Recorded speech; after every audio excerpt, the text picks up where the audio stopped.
And welcome to the Lions Pride Sports broadcast for the district opener for the Lockhart Lions as they take in the road to Bastrop Memorial Stadium to take on the Bastrop Cedar Creek Eagles in the District 13 5A Division II opener. Lockhart Lions overall record 1-4. Lone victory came on homecoming night against Pflugerville Conley, and the Cedar Creek Eagles 0-4 overall and looking for their first win since, I believe, October of 2021. Of course, Lockhart Lions took a tough loss last week and the week before that against Lehman, who hadn't won a game in about a year and a half. But tonight's going to be a statement night for the Lockhart Lions as they're going to be looking to head into district play and come out with a victory, because it's not all about non-district schedule. That's over with. Preseason is over and done with. The real season begins tonight here in district play between the Lockhart Lions and the Cedar Creek Eagles. And to go 1-0 in district play is going to be huge for the Lockhart Lions as they move forward. And they'll be back at home next week for the San Antonio Veterans Memorial before they hit a bye week. And then they'll be taking a road to a state powerhouse, Liberty Hill, to take on the Panthers at Liberty Hill High School. Hello, everybody. My name is Emilio Sarge Waters. Going to be bringing you all the live play-by-play action. The man to the left of me, as soon as he comes back from getting his food up here, which they got a great pasta serving up here, it's going to be our color commentary or football analyst for Friday Night Football and color commentary for Tuesday and Thursday night, the coach, Amado Galvez. And sitting behind us, high up top his perch, will be our color commentary guy, TD Tom Dunn. Once they join us, we're set up and ready to go. Of course, Lockhart Lions are going to be sporting a new dig or a new piece of uniform here today. I don't know if anybody noticed it yet or not, but I'll wait until we get some more people. So share the feed, Lockhart Lion fans. Share it. If you're from Cedar Creek, hey, share the feed as well also, whether you're watching on the Lions Pride Sports Broadcast Facebook page or on our Lions Pride Sports Broadcast YouTube channel. Share it out to as many fans as possible and let them know, hey, if you can't make it to Bastrop Memorial Stadium to watch your Eagles or watch your Lions play, log on to our Facebook or log on to our YouTube channel, hit the subscribe button, and you'll be able to watch tonight's broadcast for free, as always, right here on the Lions Pride Sports Broadcast. So once again, we're going to take a quick timeout and give my crew members an opportunity to come into the press box, get ready. But right now, I want to take a quick timeout, and we'll be right back with some more of the Kreitz Market pregame show right here on the Lions Pride Sports Broadcast.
And we are back here at the Bastrop Memorial Stadium for the Kreitz Market pregame show. Here on the Lions Pride Sports Broadcast, as the Lockhart Lions take on the Cedar Creek Eagles in the district opener of District 13 5A Division II, as well as Lockhart Lions and Bastrop Bears starting their district play tonight. Around the district, we have a couple of more games going on. Bastrop Bears will be at Piper Warriors, and the Liberty Hill Panthers will be at Kerrville Tybee. That's going to be the other game that we're going to be focusing on as a tough matchup. Liberty Hill Panthers coming in with 2 losses already on the season. Kerrville Tybee, the only undefeated team in the district, as they are 4-0, taking on the Liberty Hill Panthers at Antler Stadium. And once again, I want to welcome everybody to the broadcast. Hope you're going to enjoy tonight's broadcast of Lockhart Lion football, whether you're a Cedar Creek Eagle fan or a Lockhart Lion fan. Hopefully you enjoy tonight's broadcast all the way through it, as we'll be bringing you live coverage with myself and Miller Sarge Juarez. And once again, the man to the left of me, the our football analyst for Friday Night Football, the coach, Amado Galvez. And sitting up on top of his perch, the one, the only, well, let's just call him TD. So welcome, gentlemen. And, we got about 22 minutes until kickoff, but how important is tonight's game from a coaching stand, Coach? How important is tonight to not only win, but win big and make a statement for the rest of the district? Well, the most important, Sarge, is to get a win. You want to start district with a win. You don't want to start district with a loss. And once you start with a loss, it's hard to catch up. So definitely we need to get a win. And if you have a chance to get a blowout, that's great. But most important is to get that big win. Yeah, TD, how important is this needs to be a win for the Lockhart Lions, not only to go 1-0 in district, but as I mentioned to Coach, do the Lockhart Lions need to make a statement in this game for the rest of the district? One of the most important things for me and for everyone to remember is these are young men playing, right? They're teenage boys in high school, and confidence is everything. So I think it's really important for Lockhart to go out and not only make a statement for the rest of the district, but make a statement for themselves. I'd love to see the defense come out here and get a shutout tonight. But I think this game is highly important for the confidence of the team. Now, Coach, as a coach, you have to be letting your team know. Of course, I think we overlooked Lehman at Bob Shelton Stadium a couple of weeks ago, and Lehman came out with a big victory against Lockhart. Yes. It was their first victory in about a year and a half. As a coach, what are you telling your team? Of course, Cedar Creek hasn't won a game since 2001. What are you telling your team to keep them motivated and not to look past this team just because they haven't won a game? Cedar Creek going to try to get their first win also this year. Yeah. They don't want to go over. They went over last year. And this is their chance. They're saying, hey, we can get a win tonight, guys. We can start district also with a win. So they're going to come out with everything they have for this game, because next week Liberty Hill comes to town, and they play Liberty Hill in their second district game. So Cedar Creek makes sure we better try to get a win this week. Yeah, and of course the lone team that has their bye this week is San Antonio Veterans Memorial Patriots, and they'll be traveling to Lions Stadium next Friday night. So Lockhart Lions definitely has to come out and make a statement and win this one, as Coach mentioned, and start 1-0 in district, which will be big, especially when we got teams like Bastrop's on the up and coming. Piper has shown some great talent, and of course Liberty Hill is going to be Liberty Hill, and not only that, Kerrville-Tivy. Tivy fight never dies. That's right. Yeah, undefeated. It's going to be a good game tonight between Kerrville-Tivy and Liberty Hill. I guarantee you, Liberty Hill, the basketballs are not out at Liberty Hill. They still got a long way to go, and I guarantee you, the basketball coach is probably still on the golf course right now. Well, and Leander Rouse, that's one of their closer neighbors. Yeah, that's a big rival. That's a big rival. They've gone back and forth the last couple of years. So. Yeah, the games that Liberty Hill wins, they're scoring at least 80+, and the two games that they've lost, they've only scored 17 points in that. So, and to my understanding, I believe their quarterback and their top quarterback and their main running back were out last week. But with the amount of talent that Liberty Hill has, to have two losses already in this young season. And once again, it's non-district play, so it really doesn't matter. But it gives you an idea of what you got looking forward to, especially when Lockhart heads to Liberty Hill after their bye week to take on the Panthers at Panther Stadium. So once again, I want to thank everybody for tuning in and welcome you all to the broadcast. This is the Kreitz Market pregame show, and we do have a new piece of hardware that the Lockhart Lions will be showcasing in today's game. And they look very nice. Oh yeah, and here we go. If you haven't seen it yet, or if you haven't heard about it, this is what the Lockhart Lions will be wearing today. A new look, a white helmet with like a dark maroon with a little trim line on it. Now, Coach, your thoughts of the new helmet? I love it. I love the line on the helmet, of course. I'm being an old throwback Lockhart Lion. You gotta love that line on the helmet. And being in white, totally something different. We were maroon, and had a maroon line. Now it's the helmet's white, Yeah. and the line's maroon. So it's totally different look, and looks nice. Yeah. Some of the old timers may want to come back and play. TD, your thought on the new helmet? I like it. I I like it. It Yeah. does. It reminds me of when I played. We had white helmets with the LL on them. It's we'll call it the throwback uniform. That's exactly what Coach and I were talking about. And, you know what, I like it too. When I played Pop Warner and the coach, Galvez here, the coach, we had the white helmet with Yes, the we maroon did. helmet with the maroon line on it. So I'm liking this. Of course, Lockhart Lions are going to be in all white uniform today. So, That's only been a couple of years ago, Sarge. So yeah, it hasn't a been couple long. of years, you know, like 41, 42, somewhere around there. But, yes, Lockhart Lions will be sporting a brand new helmet for today's contest. And, you know, hopefully it's going to bring a little bit of some luck for some Lockhart Lion fans out there. And I'm pretty You know? sure the players were very excited when Yeah. Coach Mavis broke up the box and pulled out those helmets. I'm sure the players said, let me have mine. I guess it was one of those things where, hey, let's put that line back on the helmet now. Yes. The line's back on the helmet, guys, so not to worry about that anymore. Yeah. So I tell you what, if you're watching the broadcast right now, let us know what you think about the new helmet that the Lockhart Lions are going to be wearing for tonight's district opener against Cedar Creek Eagles here from Bastrop Memorial Stadium. Let us know what you think about it. And while you're doing that, let's go ahead and go through a couple of giveaways that we got. We got the Ride Along giveaway, the Ride in Style to the Lockhart Lions final road game of the year, thanks to Texas Bench Shuttle and Lions Pride Sports broadcast. 5 lucky Lion fans and their 2 guests will win tickets and a ride in style on a Texas Event shuttle bus to the Lockhart Lions versus Piper Warriors game on October 27th, 2023. That's the final road game of the year. And tickets will be provided for you and your guests, your 2 guests, and a meal will be provided on the way up to the stadium, as well as the ride to the stadium and back. We've already gotten 3 lucky Lion winners, or should I say Lioness winners, as we have Sylvia Martinez, Deborah Ortiz, and Francine Hunt, who was selected last week as winner number 3. On October 8th, we will be selecting our 4th and 5th winners.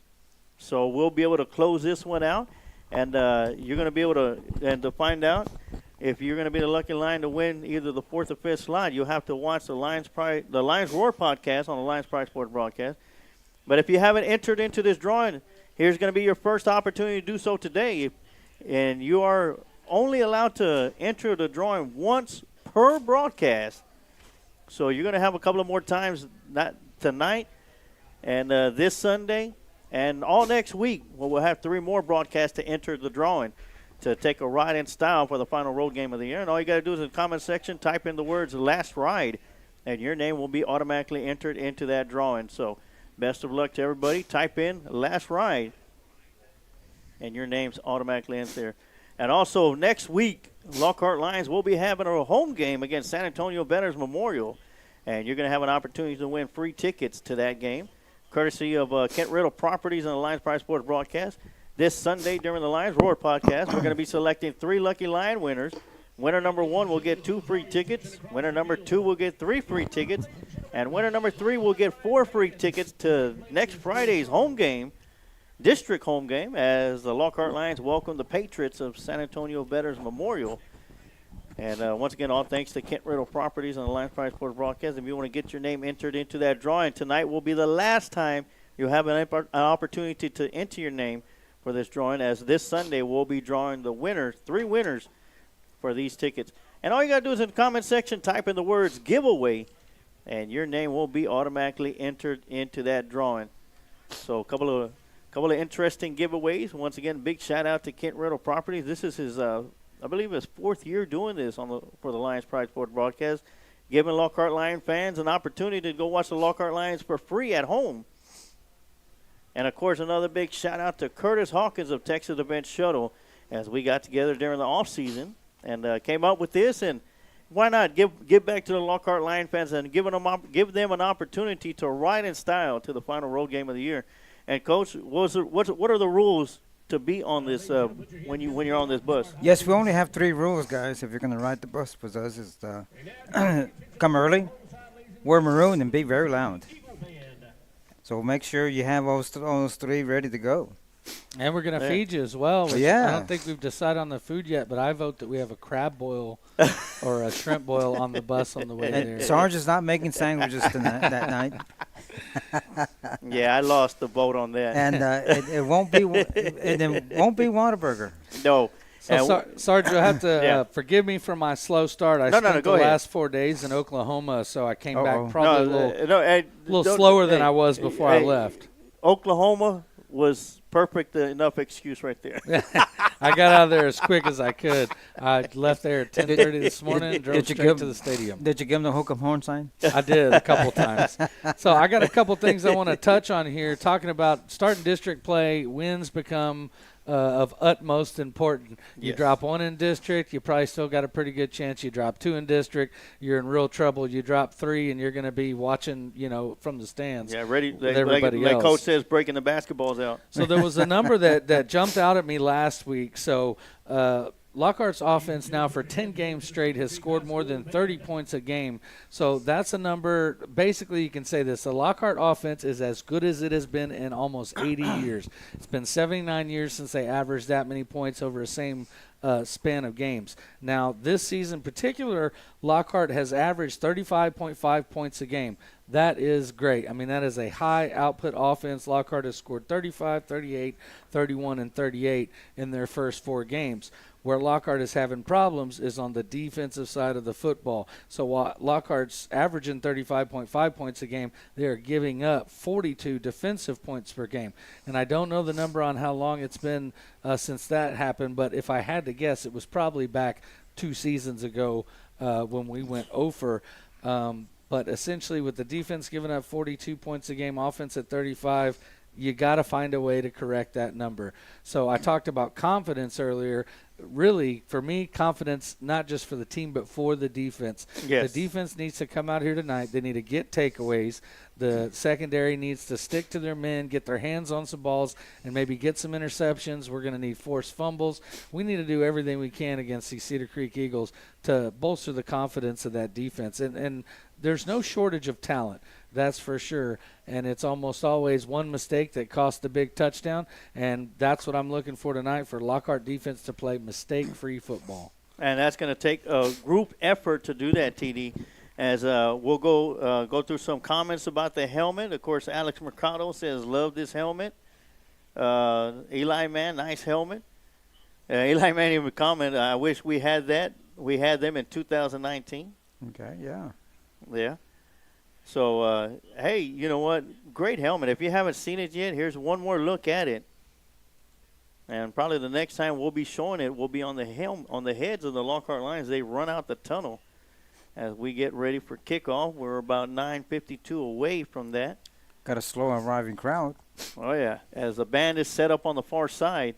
And no net needed tonight. No. And once again, welcome everybody to the broadcast. My name is Emilio Sarswada. Going to be bringing on the live play-by-play action. A man up on the perch right behind me, TD Tom Dunn with color commentary. Now, Coach Amano Galvez, our football analyst for Friday Night Football.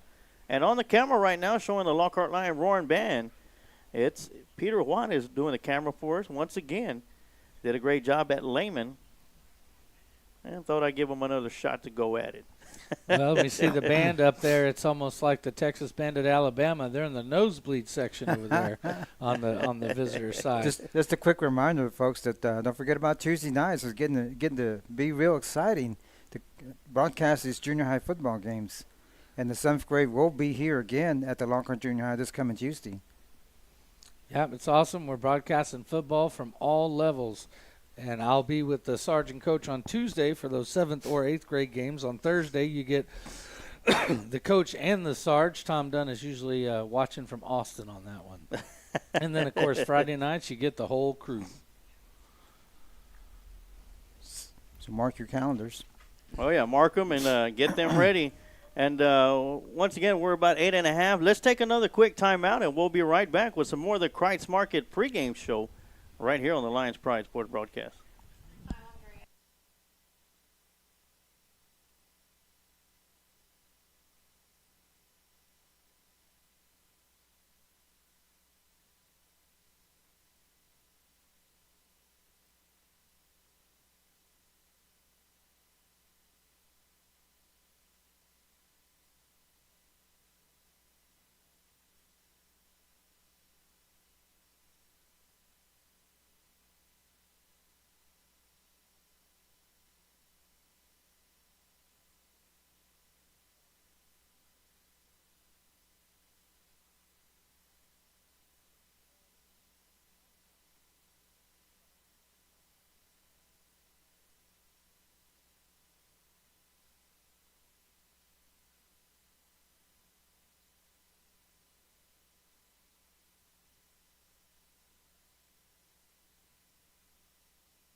All right, and we are back here at Memorial Stadium on the Lions Pride Sports broadcast as the Lockhart Lions are in the tunnel, as well as the Cedar Creek Eagles. We got 6.5 left to go before we get to them, as the Lockhart Lions going to be getting ready to come out the tunnel any time now.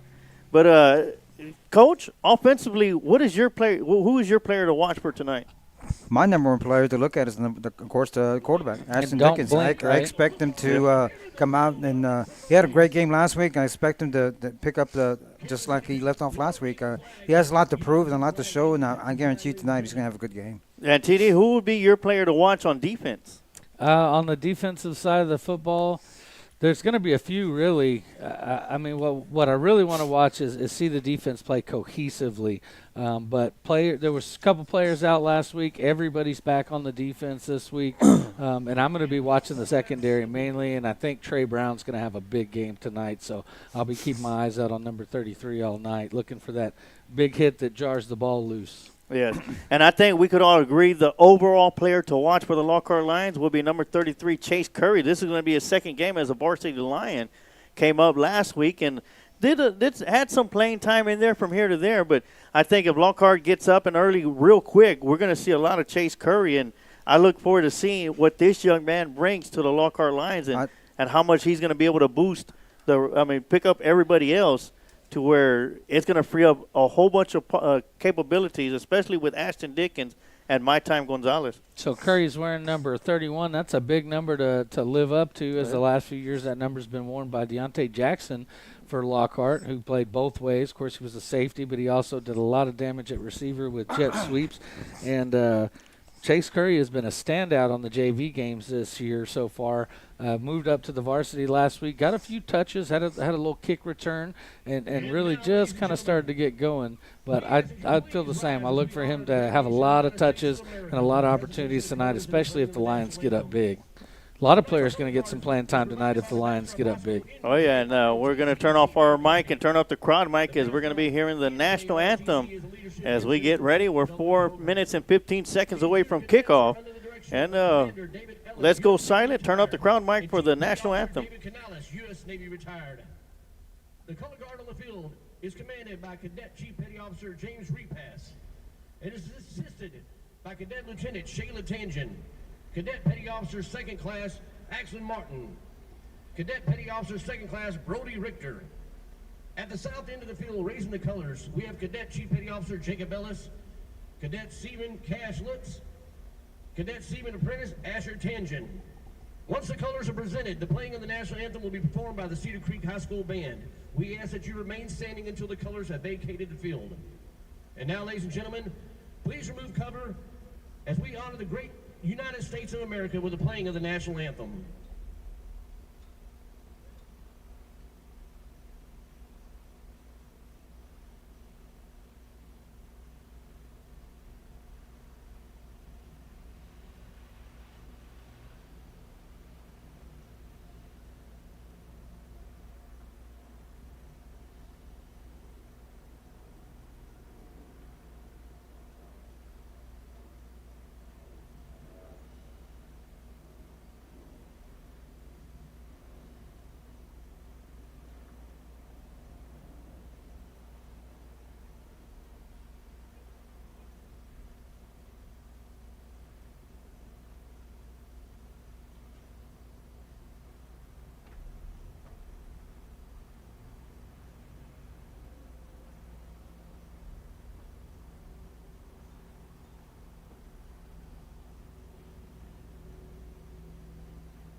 ladies and gentlemen, that never gets old. What a beautiful sight to see our colors flying here on a Friday night for Texas Smash Mouth football. All right, as we get ready for the coin toss, we're going to have the captains for both squads heading towards midfield.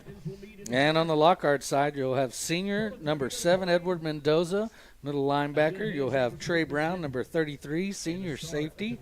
And you'll have senior Trent Holcomb. He's a tight end, and they call him a defensive lineman, but he's been playing some outside linebacker. Sometimes he goes down the stance. And big number 75, Alex Richardson.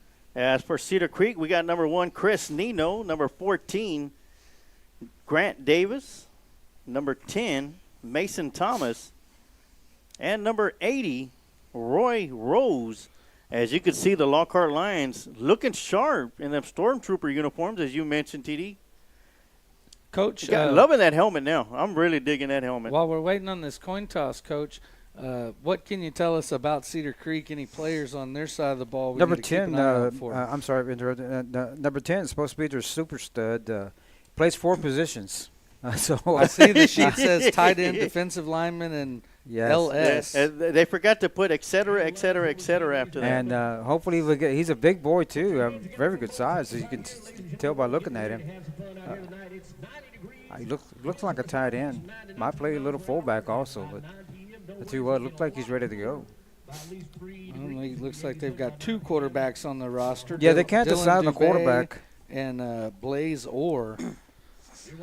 Yeah, they've been number 4. using both their quarterbacks in all their games. They really haven't figured out which one that they're going to stick with.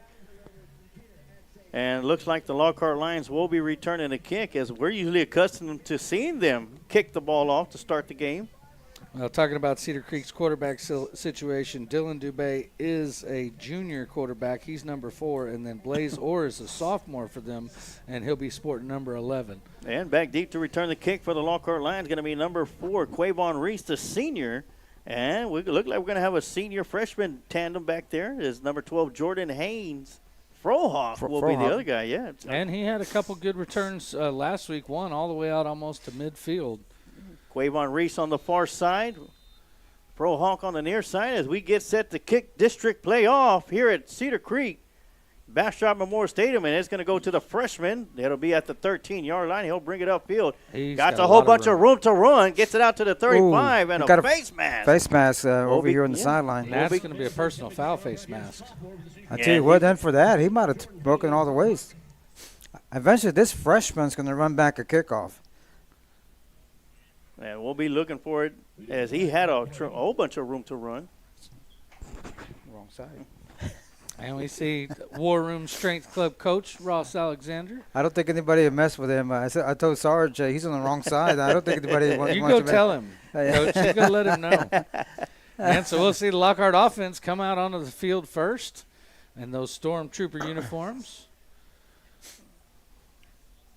Well, it looks like they might be calling a penalty on Lockhart there. It looks like there was face mask towards the end, but I guess not. They're going to call holding on the Lions, so the Lions are going to have to start at their own 20-yard line where it's going to be first down and 10. And we'll see Ashton Dickens coming out, leading his Lockhart Lion group, along with My Time Gonzalez in the backfield. He'll be offset to the left side. 2 running backs in the backfield with him, Bart Key as well. Yeah, 2 receivers up top. First play of the game coming up. Bart Key in motion. It'll be quarterback keeper going around the left side. Ashton Dickens got room to run. And he'll pick up a nice chunk of yards of about 5 yards, and that'll bring up second down and 5 for the Lions. Good tough run by the quarterback. I love that play call. Put 2 running backs in the backfield, have them both get out in front of Dickens as blockers. That's going to be hard to stop. Yes, it is. And I believe this is the first time in the 5 games that Lockhart has had that Dickens ran the first play of the game. He either passed or handed the ball off to somebody else, but this is his first rush. And it's going to be an inside handoff to My Time Gonzalez, and he's going to drag a couple of Eagles with him. Picks up the first down. Down to the 35-yard line. First down and 10 for the Lions. And parents, if you've got kids in the living room watching at home, you might want to send them to the other room. This could get ugly and be a slaughter out here. And, of course, y'all are talking about Ross Alexander, War Room Strength Club. Of course, he's a sponsor of the War Room Strength Club fourth and final quarter. And not only that, he's going to be joining us next week in the broadcast booth for the Veterans game at home for the we Lockhart Lions. moved. Well, no, they didn't call it. Yeah, it's going to be a quick pass out here to Quavon Reason. He's going to lose a football. That's going to be stripped away from him. But did he have control of it? Will be the answer. And it looks like they're giving him control. Will be the and question. fumble. Yeah, It did look like a catch, a football move, and then it was knocked from his hands. So Never really got it into his body, but turned to Right. run, so made that football move, which constitutes possession. yes, and one of the things that Lockhart has had troubles with is turnovers, as they're in the negative this year, whereas last year they were in the positive. But a turnover for the first drive of the game for the Lockhart Lions, and the ball is going to be turned over to the Cedar Creek Eagles. So first play here, Coach, coming out, they've got Mendoza in that nose guard position, and they're going to have Santi Guerra in there with Gathings at linebacker. Yes, sir. Good move. Dylan Doobie, in Hand off. shotgun formation, hands it off to the running back, number 26, Devon James. And that's Trey Brown coming up from his safety position and make the stop, but that's going to be a gain of 6 on first down. Senior from Lockhart Lions this year. Look for Cedar Creek to test us in the secondary early. And test us in a big way, because that's been one of the thorns for the Lockhart Line defense. And they do have number 85, Carter Bren, on the short side of the field. Up top is going to be number 80, Roy Rose. Both those guys go 6'3". So got some big targets on the outside.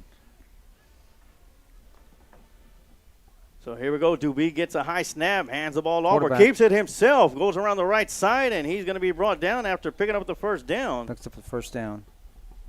Good field position for It the looks like Ben Eagle. Mendez came up with the tackle, number 22. And quarterback here brought down by Zakiah Gathings. That's Zakiah Gathings out there. Now, I think you had the call right. Gathens was on the other side. That was definitely Mendez on that one. Of course, Zakiah Gathings coming back after missing a game. Had some little dental issues, but he is back, and I know he's ready for this one. Quick throw out here to the near side, and that one's going to be caught. Good tackle, number 4. And it's going to be down at the 21-yard line. It'll bring up second down and 3. Coach, that receiver is going to be dizzy after we spun him around 2 or 3 times there. Hey, that was number 85, Brent Carter, on the reception.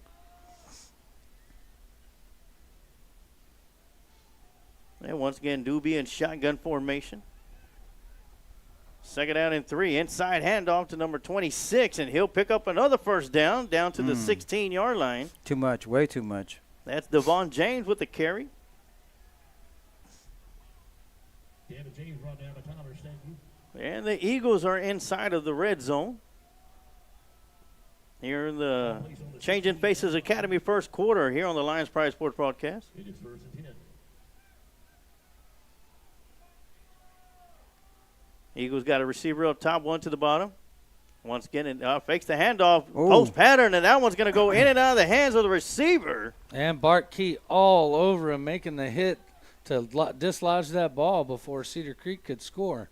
Yeah, I almost had it for a touchdown. Well, the route was there, the throw was there, but so was Key.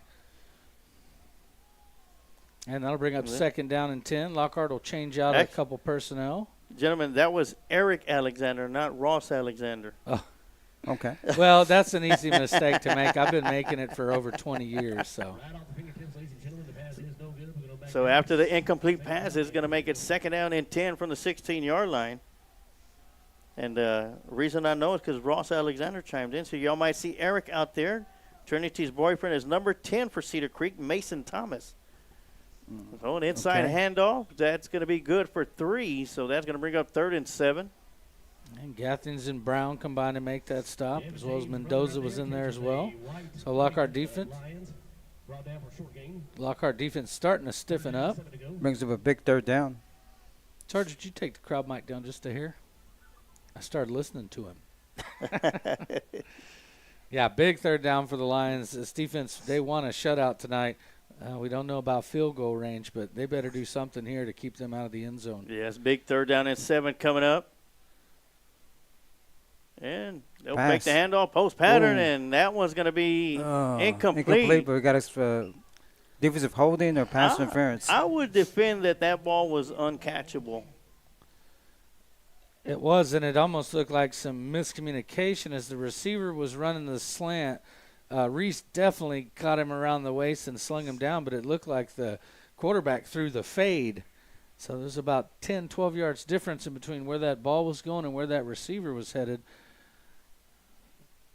And it looks like are they going to mark it off? They are. It's going to be half the distance to the goal line. And Automatic that's gonna first give down. them a fresh set of downs inside the 5-yard line. Ball will be at the 2. That's a little bit more than half the distance to the goal line. It sure is. Here we go. Yeah, so it's going to be first down and go from the 2-yard line. Man in motion in the backfield, handoff up the middle, and great job by State to get in the backfield. Not much there. State Number and 16. Athens both coming through that gap and nowhere to go on that right side. Devin James will lose a yard. That'll be marked at the 3, so that'll bring up they're going to mark them back to the 2-yard line. So it'll bring up second down and go from the 2-yard line. Bunch like formation. Quarterback sneak. Quarterback sneak. Good call. Not much movement there. Still moving.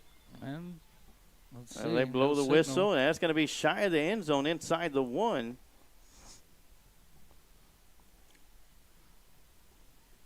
So it'll bring up third down and go from the 6-inch line. Well, you got a yard with it. Try it again. Here it comes. And once There you again, they'll push up the middle. And it's going to be good for a Cedar Creek Eagle touchdown. I tell you what, Lockhart defense was doing everything they could there, but it is hard to stop them from getting 6 inches. So with 7:01 left to go here in the Changing Faces Academy first quarter, Cedar Creek Eagles strike first and lead the Lockhart Lions 6-0 as we await the extra point try as number 32 trots onto the field. That's going to be Manuel Duran Leon, the right footer coming out. And Lockhart not off to a good start. Offense gives the ball up. Defense lets them in the end zone. Oh, That's now gonna be we're offside. offside. Snap is back, hold us down. The kick is up, and it is good. And the kick is good by Manuel Duran Leon, ladies and gentlemen. We are now 7-0 Eagles over the Lions. So as we await, we're going to go and take a quick timeout, and we'll be right back with more Lockhart Lion football right here on the Lions Pride Sports broadcast.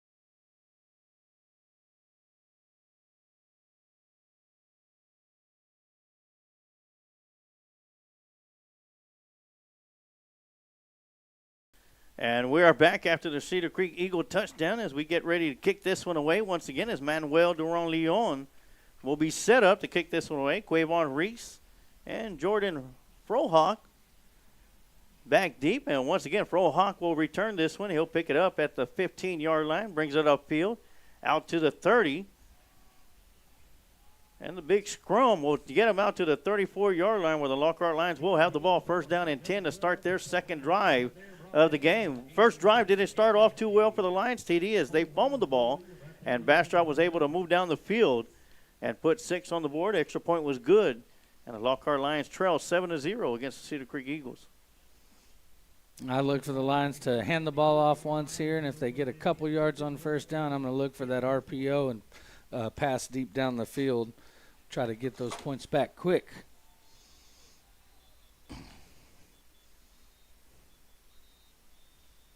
Official timeout. Okay. He's asking for more time on the clock. And they've got it set. Oh, the Lions from their own 34. And Dolph Gonzalez still And going. Gonzalez still moving, put his hand down on the ground and stood up. It looks like they're going to mark him down at the line of scrimmage. They're saying his knee touched the ground. So that's going to bring up 2nd down and 10. Cue up the replay. I want to see it. Yeah.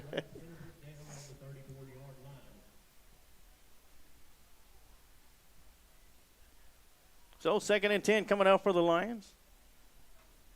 My time offset to the left side of Ashton Dickens. Lions are going left to right, wearing the all-white uniforms.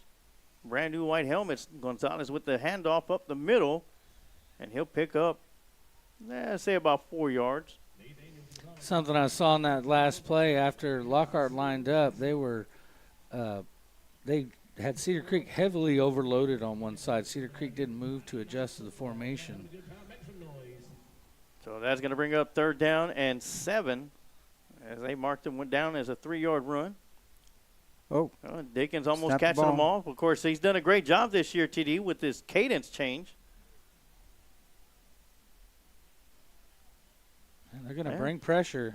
Throwing for the first time out to Gage Doyle. Got blockers in front of him. First Sidesteps down. a couple of defenders, picks up the big first down all the way down to the 50-yard line. Great job there by Deutsch, threading catch. through the defenders. Yeah, Wow. good catch. Had to go up a little bit for it, quickly cut up to his blockers, and did a good job threading his way down the field. Oh, yeah, nice job by the front line. They gave Ashton Dickens all the time in the world to get that ball out there, and as soon as Dickens made the throw, the linemen were out there blocking in front of Gage Deutsch. And Cedar Creek did bring 3 of their linebackers on the blitz. So 1st down and 10 for the Lions at midfield. Snap goes back to Dickens, dropping back, looking to throw. Once again, got Deutsch in and out of his hands, and that one's going to be picked off at the 35-yard line. And that one's going to be brought back all the way to the 49 and Eagle territory. And that ball thrown a little bit behind Deutsch. He's reaching back to try to get it, and sometimes best just to let that one roll. But I think it probably would have been picked whether he tips it or not there. That So was Lockhart that turns was the the ball. quarterback's fault. Lockhart turns the ball over for the 2nd time. And a 2nd drive in a row. Got to get the ball back. Now, Lockhart Lions defense really needs to step up here and keep Cedar Creek out of the end zone, and more importantly, get the ball back. And once again, Doobie comes out onto the field. He'll take Pass. the handoff, throw it up the middle. It's going to be intercepted by Gathings right on the spot, going around the left side. Got the block in front of him by Key, and Gathings still moving down the field before Good. he's finally knocked out of bounds. Good return. Great return. Great job of Gathins reading the eyes of the quarterback and just falling back into his zone, and steps right in front of this one and then gets a big return as well, taking the ball. Looks like it's going to be all the way down at the 25-yard line. Yes. Great return. So Gathins gives the ball back to this offense, which Lockhart sorely needed. We talked about it pregame that we were going to need some takeaways tonight in order for this defense to really get that confidence going moving forward into district. Yeah. But for tonight, right now, here in the first quarter, Lockhart Lions still in the minus. 1 turnover that they've created on defense, but 2 on offense. But here comes Ashton Dickens and Lockhart Lions out onto the field. And it'll be a reverse to Caden Mavis as he rolls around to his right side. Got to seem to run through and into the end zone. No flag, and the Lockhart Lions are on the board. That's Great a job by touchdown. Mavis planting that outside foot, cutting inside the defender there. Touchdown and freshman. getting into the end zone to potentially tie it up for the Lions. And that's a great utilization of a player who's wearing a cast. He probably can't catch a whole lot of footballs, but that's how you get the ball into his hands, and you do it while he's moving. He can run fast. He sure can. And did a great job making a couple guys miss there. Looked like they were going to have him in the backfield, and he turned on the Jets. All right. Holcomb will be the deep snapper. Deutsch the holder. Ocampo the kicker. Snap is back. The hold is down. The kick is up, and it is good. Good. And just like that, it is all tied up at 7 apiece. And we're going to take a quick timeout, and we'll be right back with more Lockhart Lion football right here on the Lions Pride Sports broadcast.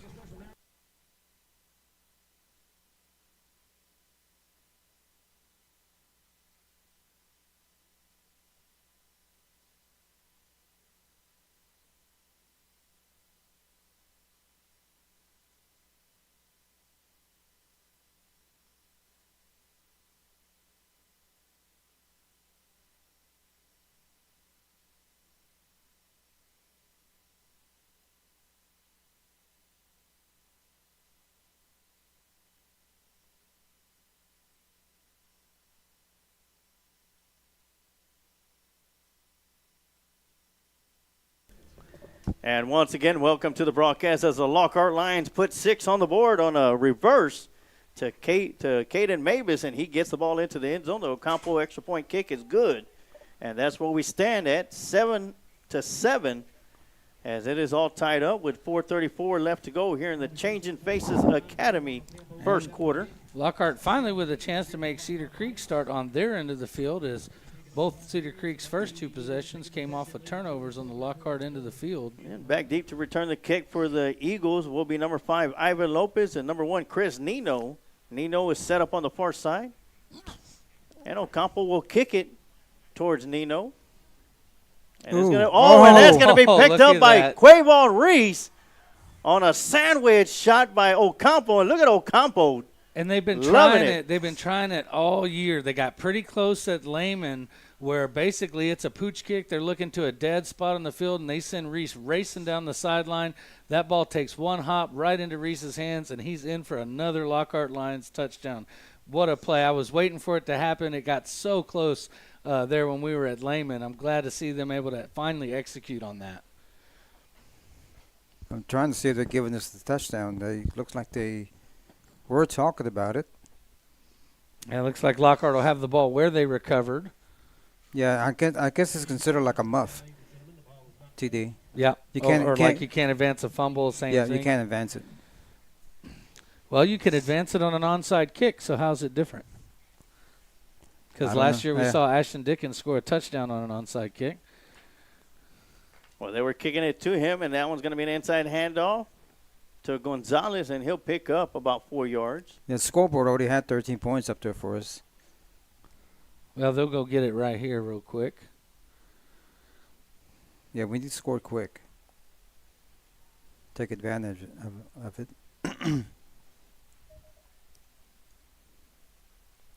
So here we go, 2nd down and 7 coming up.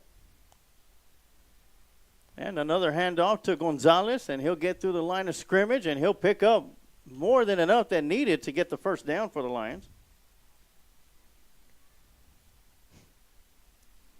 First down. Ball carried by Nathaniel Gonzalez.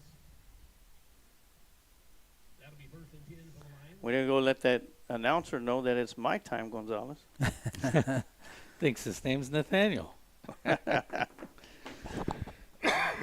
1st down and 10. And Dickens will get the play in from Coach Gilbert.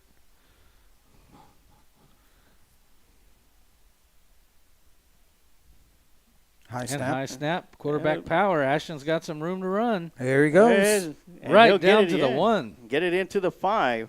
Great run. Inside the 5. Great tough run.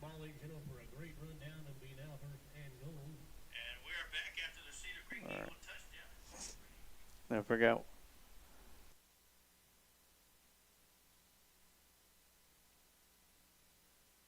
Games on the way back, and I noticed that. And Lockhart goes ahead and gets those points after all. And look like Lockhart's okay. They didn't get it. He's under center. Yeah, underneath center. He'll hand the ball off. That was number 9. That's going to be Nathan Garcia with the touchdown. Was that number 9? Yeah. Sure was. Wide receiver Nathan Garcia gets in there and gets a carry. Great job. So the Lockhart Lions take the lead with 2:45 left to go here in the Changing Faces Academy first quarter. And lead 13-7 as we wait the extra point try from Ocampo. Once again, Holcomb the snapper, Gage the holder. So my wife telling me that they made an announcement over the PA that there are no noisemakers allowed here at Bastrop Stadium, to which many Lockhart fans are disappointed and probably ignoring. No wonder it's so quiet. That's interesting. I mean, noisemakers are I don't like them at baseball, but I think they're a part of football. More cowbell. And so now Lockhart takes a lead, 14-7, with 2 minutes and 45 seconds left to go in the Changing Faces Academy first quarter. And we're going to take a quick timeout. We'll be right back with some more Lockhart Lion football right here on the Lions Pride Sports broadcast.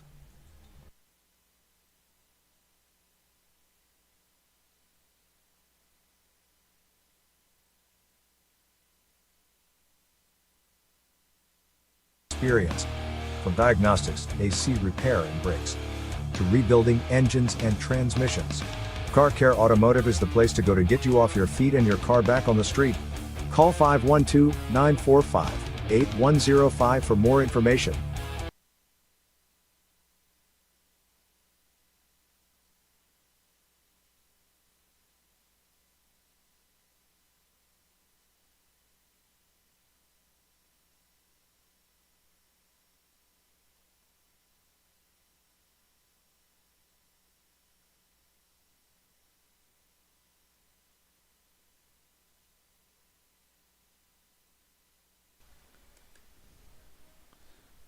That'll be Omar Ocampo set up to kick after the Nate Garcia touchdown. It's an awesome thing to see that senior get in the end zone.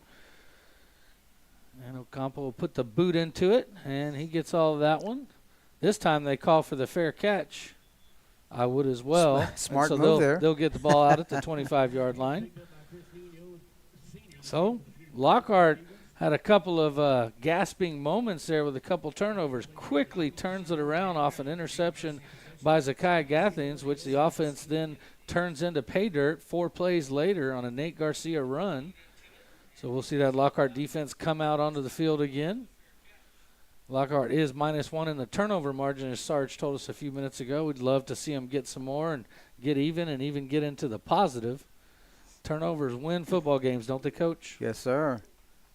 Love to have them. Yeah, the more turnovers you have, the better. All right, I do apologize. I think we got everything set up with the commercial volume. Different mixer. Different connections. All right, so the Eagles will have the ball. Looks like there was a penalty. And it'll be the junior quarterback, number 4, Dylan Dubé, out there. Or Doobie. Yeah, Doobie. I like Doobie. Doobie Brothers? Yeah. Doobie Brothers. All right, Doobie comes out, gets the snap, keeps it himself. Ooh, good tackle. Man, great job over here on the near side by Trey Brown. Trey Brown was not fooled by that ball fake at all. He was all over it. 14 also helping in. And I did call out that I'd look for Trey Brown to have a big game here tonight. Yeah, Miguel Portillo also in on the action. That guy's always around the ball. Yeah. I tell you what, Trey Brown so far has been around the ball just as Portillo was last week. Of course, Portillo was one of our defensive players of the game. And Joseph Blue comes into the game at tackle. And this time he'll hand it off to the running back coming through the line of scrimmage. And he's going to fumble the football. They're going to call him down. Yeah, blew it down. Yeah. As the big lineman, number 52, picks it up. He's like, let me run with it. Well, and that was Joseph Blue that he split right through his double team, got to the ball carrier, and brought him down. I don't know. It looked like that ball came loose, but I guess they whistled the forward progress. It was blown down. But that's good sign. Signs of good things. Whether the ball's coming out before a whistle or after, that's always a good sign. And so Joseph Blue gets in the game and makes his presence felt immediately. Big third down here.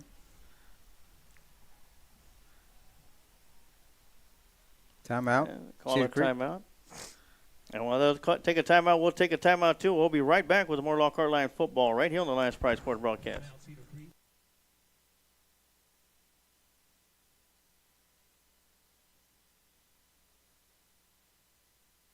But welcome those walking the path of their reveries. We make it our purpose to teach beyond just a skill set of cutting hair. In fact, we want to help with communication dexterity, give you the abilities to not only build clientele, but to be able to build off one. A good barber is the customer service he or she gives. And that is the mission here at Changing Faces Barber Academy. If you are interested in making a career of becoming a barber, you can visit our website at cfbarberacademy.com.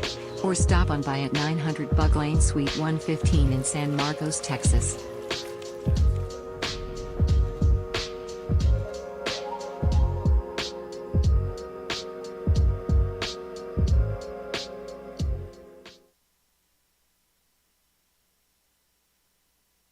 And we are back here on the Lions Pride Sports broadcast coming off the Cedar Creek timeout.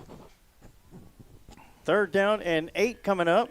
Doobie gets a snap, drops back, looking to his right side, got the receiver all by himself and just overthrew his intended receiver who had a step on the cornerback That's out there on the number far side. 88, Dakota Baker, the intended receiver.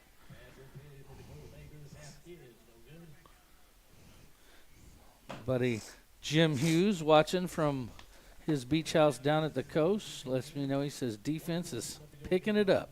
They sure are. They're forcing the Eagles to have to punt the ball away, and back deep to return the kick is My Time Gonzalez. Timeout. Yeah, looks like there's going to be another timeout, so we'll take another timeout as well, and we'll be right back with more Lockhart Lion football right here on the Lions Pride Sports broadcast. This was a Lockhart timeout.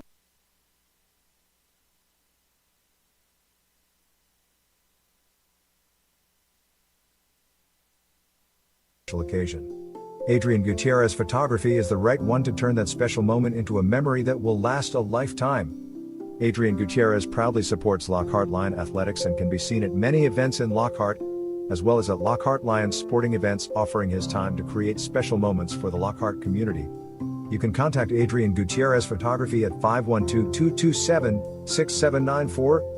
Email adriangutierrezphotography@gmail.com or his website adriangutierrezphotography.com. And we are back after the Lockhart Lion timeout, so both teams have used the timeout apiece. And we got 1:14 left to go here in the Changing Faces Academy first quarter here on the Lions Pride Sports broadcast. Eagles will be punting the ball away, and it'll be a short kick. It'll take an Eagle roll past midfield where it's going to be downed at the 47-yard line. Coach was telling Gathens, get away from it. I was thinking, pick it up, Gathens. There's nobody in front of you. He thought about it. He looked down. He thought about it, and he thought better of it.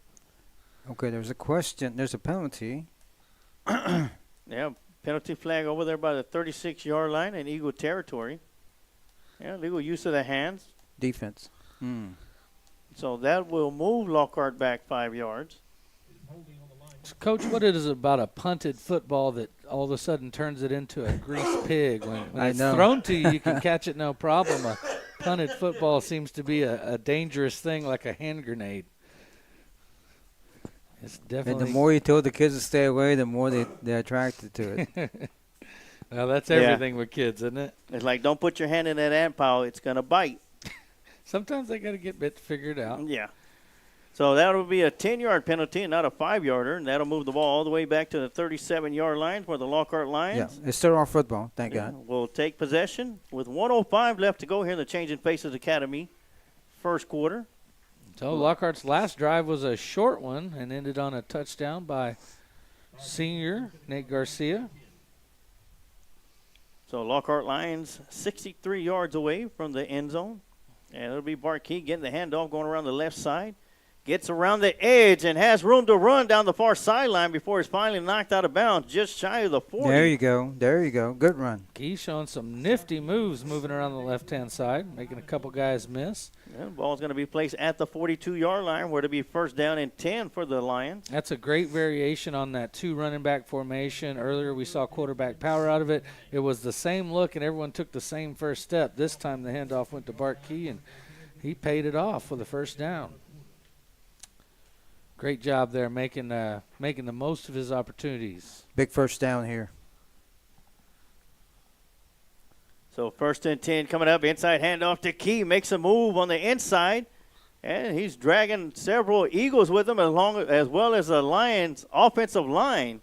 And they're going to push Barkeep for a first down to the 30-yard line. If he didn't get it, it's pretty close. They haven't moved the chains yet. Oh, he got it, Coach. They're marking him at the 30. The first down marker's at the 32. There we go.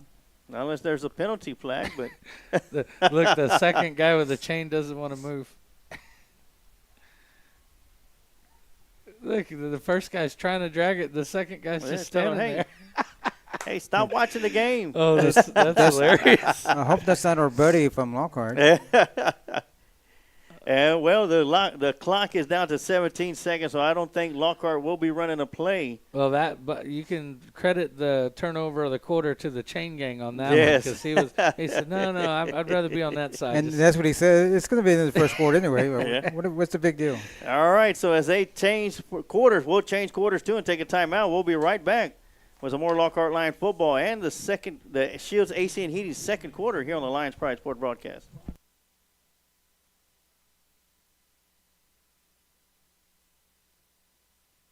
your air conditioning and heating repairs.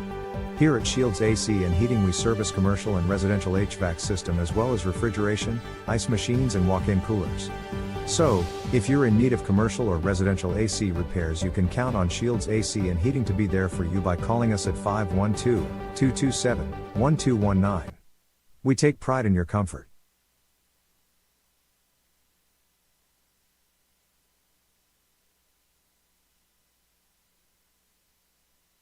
And we are back for the start of the Shields AC and Heating second quarters. The Lockhart Lions have the ball, and they're moving down the field. They have it first down and 10 at the Eagle 30-yard line as the Lockhart Lions are now going from right to left. Lockhart having a lot of success with this 21 personnel, two running backs, one tight end. And Dickens will get the snap, fakes the handoff to My Time, throws it over towards the right side, got a receiver in stride, and just overthrew Bart Key. Right off the fingertips. Boy, that timing was so close. Man. What a great timing play. A great throw by Ashton Dickens as well. Kind of overthrew him a little bit, but I tell you what, it was right there. I call that leading him. I think leading. that was a dime. Yeah. Bart Key just needed to jump, make a one-handed catch, and then run 3 more steps. I don't know. I mean, I don't know about my age, but I think I might have dove in for that one. Great. I might not have came back up, but either way, it's going to be second down and 10. And Barkey will get the handoff. He'll lose the football. He'll get it right back as it bounced right up to him. Wow. That's when you're lucky. we brought saw that to the 20. We saw that in the game last week where the player for Davenport fumbled the ball, bounced right back to him. Same thing happens here to Key. That's Australian rules football. There you go. Had to drop it down after a few steps, and they're going to mark him down at the 21. So you can't advance it if it's your own fumble. Yes. That's when you know it's your lucky night. Yeah. Keep giving it to him. So it's going to bring up third down and 1. Of course, this will be the area where Lockhart will probably go for it on fourth down if they need. And this is now their 12 personnel, 1 running back, 2 tight ends. And it'll be Dickens with the designed run going around the right side. And got the first down. We got a flag coming in at the end. Doesn't look good. Looks like it's going to be a hold against us. I tell you what, I mean, I saw it happen. It really just looked like a pancake block, and then, Brady Stevens just followed his man to the ground, but I thought it was a great block. So they'll mark it off from the spot of the foul. The ref probably told himself, no one gets manhandled like that without holding. But I think Mr. Stevenson did just manhandle his guy. So the ball is going to go back to the 30-yard line, and that'll make it third down and 10. And if you'll take a look, Sarge, they've got number 14 for them lined up in front of Brady Stevens, and he's about the size of one of Brady's legs. It's a little guy. It's a tall order for him tonight. All right, third down and 10. Ashton almost catching the defensive line, coming off a little early, able to get back in time. And he'll get the snap. It'll be a little high. Hand it off to Gonzalez. He'll break through one tackle right up the middle and into the end zone for another Lockhart Lion touchdown. No flags. Sarge, he doesn't break through one tackle. He breaks through all the tackles. Mr. My Time, getting it done his way. And that's after contact. I feel like that's how he runs this year, is after contact. All you got to do is hit him around the line of scrimmage. He's going to give you 20 more. Remember, guys, that came on the 3rd and 10. Oh, yeah, this got to be disheartening for the Cedar Creek Eagles as they had My Time after about a 2-yard run. But I tell you what, that work with Ross Alexander and War Room Strength Club does a number. And that number is 6 for the touchdown. The snap is back. The hold is down. The kick is up, and it is good by Ocampo, and the Lockhart Lions lead by 14, 21-7. And we're going to take a quick timeout. We'll be right back with more Lockhart Lion football right here on the Lions Pride Sports Broadcast.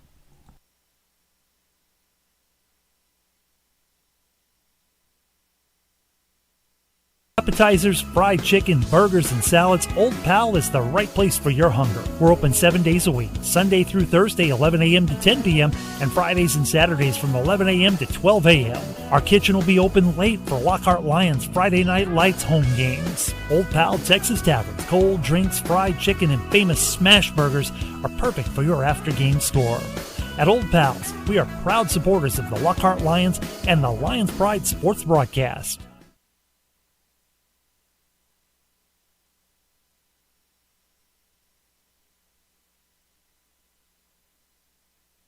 And we are back as the Lockhart Lions put another on the board by the way of a 20-yard touchdown run by My Time Gonzalez. And deep for Cedar Creek will be number 1, Chris Nino, and be number 9, R.J. Torres. Don't get confused. He's not the pitcher. And this one's going to go to Nino here on the near side. He'll catch it at his own 4-yard line, bring it upfield. Nice little move to get some room, and Quavon Reese unable to bring him down with an arm tackle. But coming up to make the stop will be number 22, Ben Mendez, after a great return by number 1, Chris Nino. Good tackle by that young man. And I actually think that was number 32. I believe that's number 32. That was Cade Myers in there on special teams, senior. No, he's a junior. Coach, did you see how that kid loaded and exploded when he caught that kickoff? Very quick. Very quickness. So great quickness. Here comes Doobie coming out. 10:32 left to go here in the Shields AC and Heaty second quarter. Throwing down the near sideline, and that one's going to be incomplete as a penalty flag. I think we're offside. Lays on the turf at the 42-yard line, and I think you are correct, He Coach. gave Lockhart a taste of their own medicine as they went with a hard count, and a couple lines jumped off sides. You can tell it was probably Edward Mendoza by how much he has to say about it. But, hey, he's a linebacker. He's not used to being above that Well, he's football. giving the universal signal with his arms open. It's like, what are you talking about? Well, hey, he's a linebacker. He's usually got 2 or 3 steps to give that have been taken away from him. And where's the football? Right in front of him. All right. First and 5. Yeah, first and 5 for the Eagles. Doobie in shotgun formation. Eagles in a pistol formation as number 6 is in the backfield behind Doobie. That's Kavion Houston. So Lockhart's made a couple changes on defense. They've moved Gathens to strong side linebacker. Usually plays Will, but he's playing in Mendoza's spot now. Yeah, man in motion. They'll fake the jet sweep. Quick throw out here to the near side. Reception is going to be made by number 80. Good catch. And he's going to be brought down by a host of Lions, but not before he picks up the first down. Good job of Bart Key grabbing a belt loop and hanging on there. That's Roy Rose with the reception. So first down for the Eagles as they are now in Lion territory. And now in for the Eagles, that's Orr Blaze, the sophomore, number 11, that's in there at quarterback now. They've been using both guys tonight.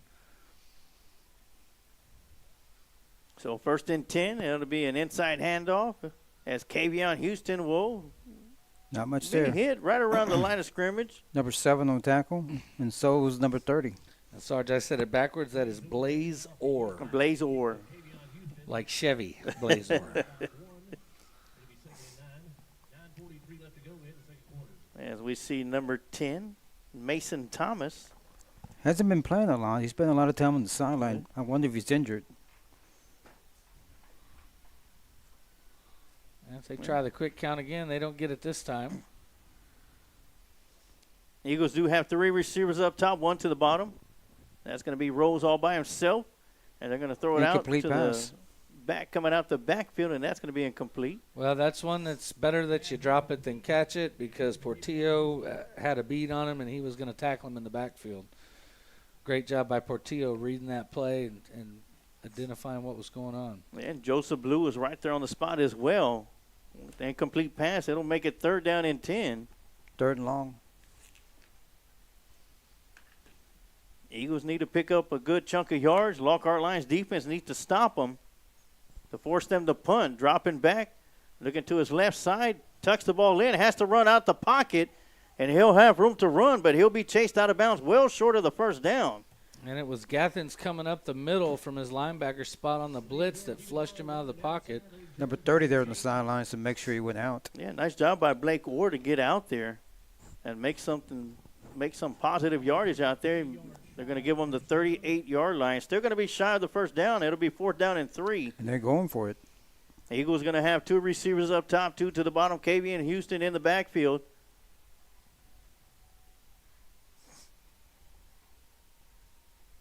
Blake Orr looked like he was trying to rush the center. Of course, they're trying to draw the lines off sides. Blaze. That's a tough one, but with a name like Blaze, we got to definitely honor it. We'll see. Looks like they're going to take a timeout. Yeah, the Eagles will take a timeout, and while they'll take a timeout, we'll take a timeout too. We'll be right back with more Lockhart Lion football right here on the Lions Pride Sport broadcast.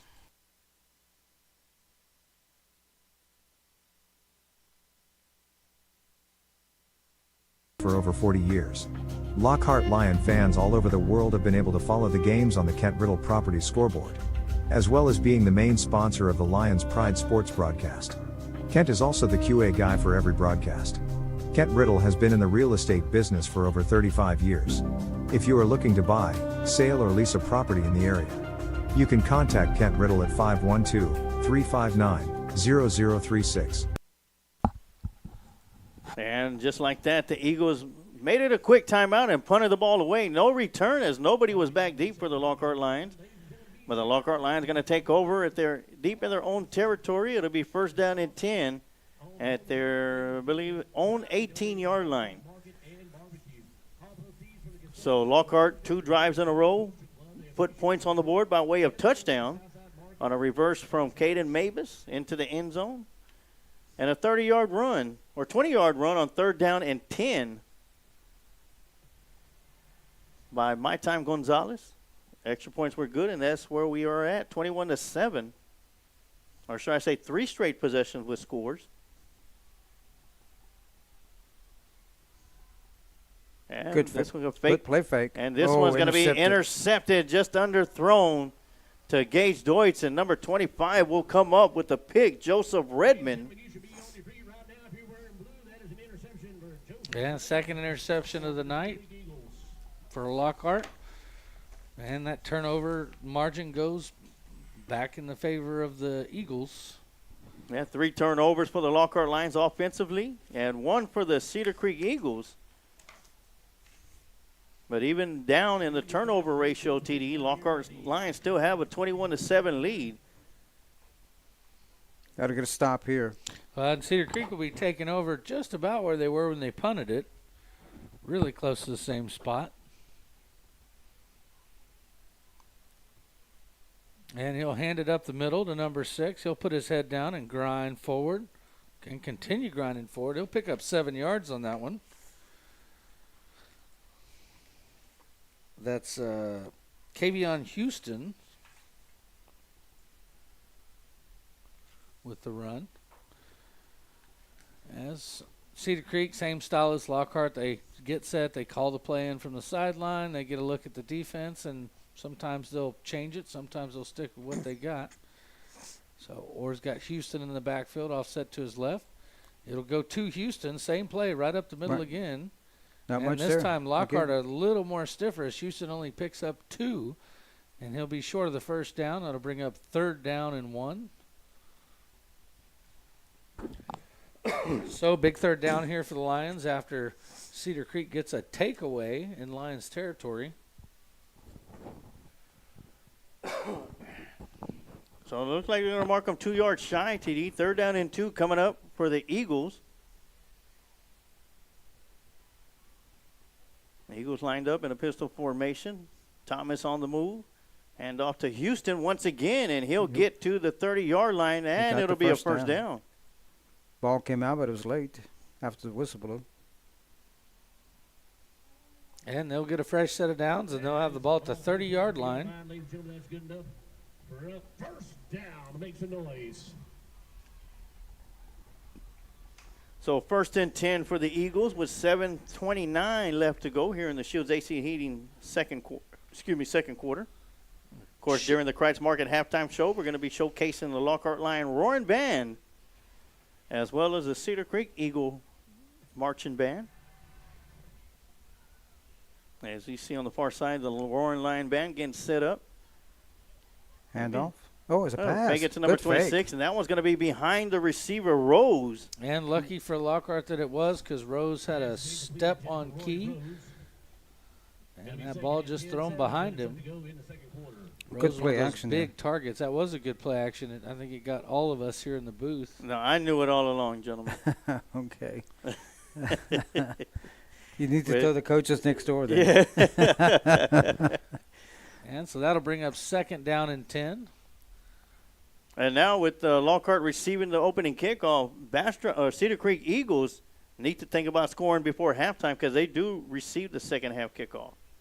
2 receivers up top, 1 to the bottom. Blaze gets the snap. Another Fakes the play action. handoff, throws it over the middle, and that's going to be to Mason Thomas. Good enough for an Eagle touchdown. Wow, great catch. He bobbled that thing 2 times before he finally brought it in and then got into the end zone. Pinning the extra point, that'll tie it up. That's going to be the tightest game the Eagles have had yet this year, giving their home crowd something to cheer about.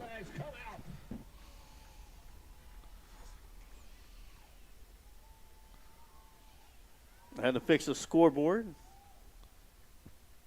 Well, Lockhart Lions do have 21. There we go. Yeah, now it's fixed. So 21. it's not tied up. All right, so here we go. Snap is back. The hold is down. The kick is up, and it is good. Yeah, I can't see the other scoreboard from up here. All right, Lockhart leads by 7. Cedar Creek starting to close the gap. Yeah, 21-14. We'll take a timeout, and we'll be right back with some more Lockhart Lion football right here on the Lions Pride Sports broadcast.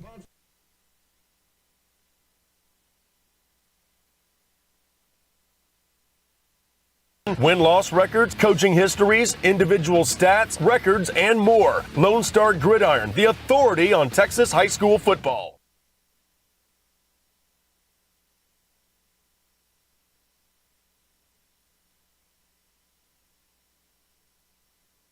Plenty of time to score here. Oh, yeah, with 6:55 left to go here in the Shields AC&T second quarter, the Cedar Creek Eagles score for the second time off of a Lockhart Lion turnover and close the gap within 7 as the Lockhart Lions still lead 21-14. As the Cedar Creek Eagles will be kicking the ball away, and once again back deep for the line is going to be Quavon Reese on the far side and Jordan Frohock here on the near side. And kicking the ball away is going to be Manuel Duran Leon. Now, Cedar Creek needing to pull all the stops out, all the tricks out of the bag. Would you expect an onside kick right here? It's possible.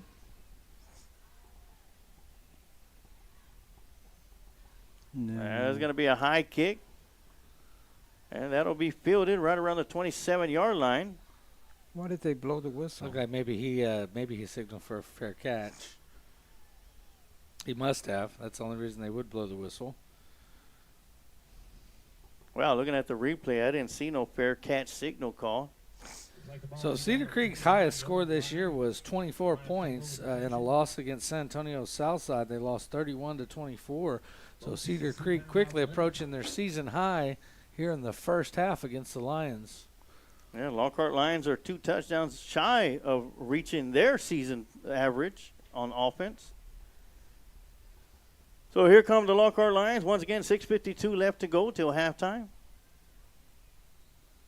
Ashton Dickens back in the backfield with My Time Gonzalez. 1 receiver up top, 2 to the bottom. And Ashton with the run. Keeps it himself. Comes around to the 40.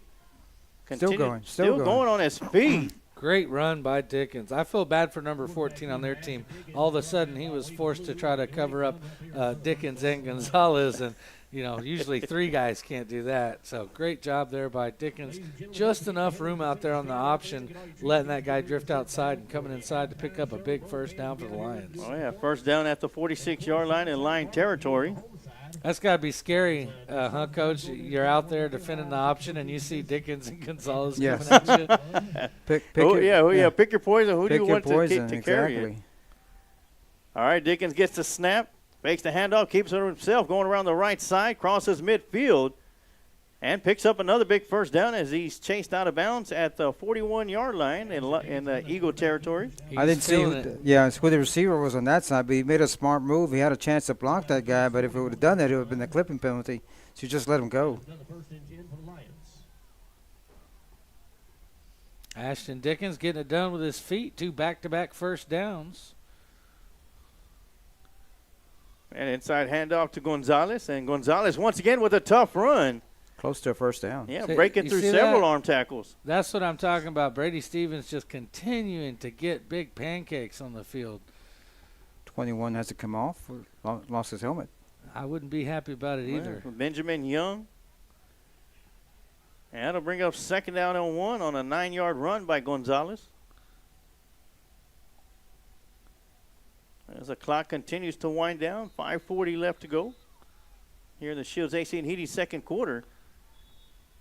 Key in motion in the backfield. False start going to be called on the Lions, so that'll push them back 5. That'll make it 2nd and 6. A little motion by the running back cost us. And now number 21 gets to come back into the ball game. And Lockhart once again back to that 21 set. Two running backs, 1 tight end. That's Staten, who's the tight end right now. And then, of course, Key and Gonzalez at running back. And Gonzalez will get the handoff up the middle. And he'll be stuffed with forward progress down at the 35. Or at the 34. So that'll bring up 3rd and short. And 3rd and 3 coming up. And Lockhart back to their 12 personnel again.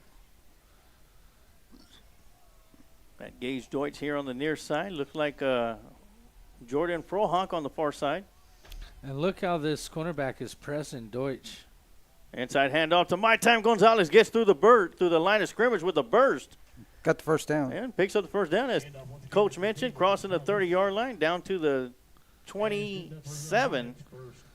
So Chris Nino, number 1 for Cedar Creek. He's manned up with Gage Deutsch, number 1 for Lockhart. And he is pressing him, and that's a big deal because all it takes is one step. If Deutsch can get behind him, there's going to be nobody else.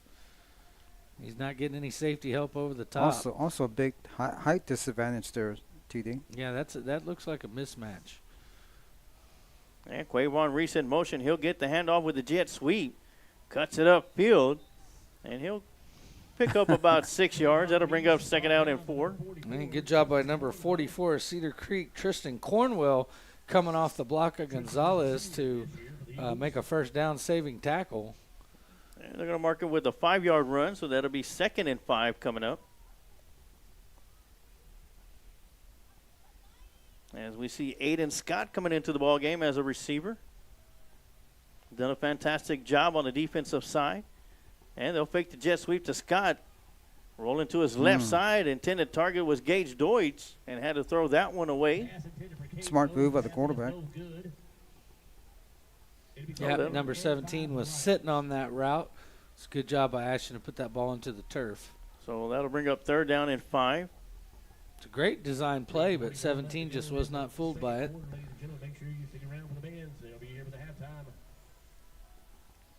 So with an incomplete pass, 3:44 left to go in their Shields AC and Heating 2nd quarter. Big 3rd down here for the Lions. Absolutely want to convert this one and put a few more points up on the board going into half. Yeah, last time Lockhart had a big 3rd down situation here on this side of the field. Timeout, Lockhart. My Time Gonzalez ran it in from about 20 yards out, and the Lockhart Lions will call a timeout. That'll be their 2nd timeout of the quarter, or the half. And we'll take a quick timeout too, and we'll be right back with more Lockhart Lion football right here on the Lions Pride Sports Broadcast.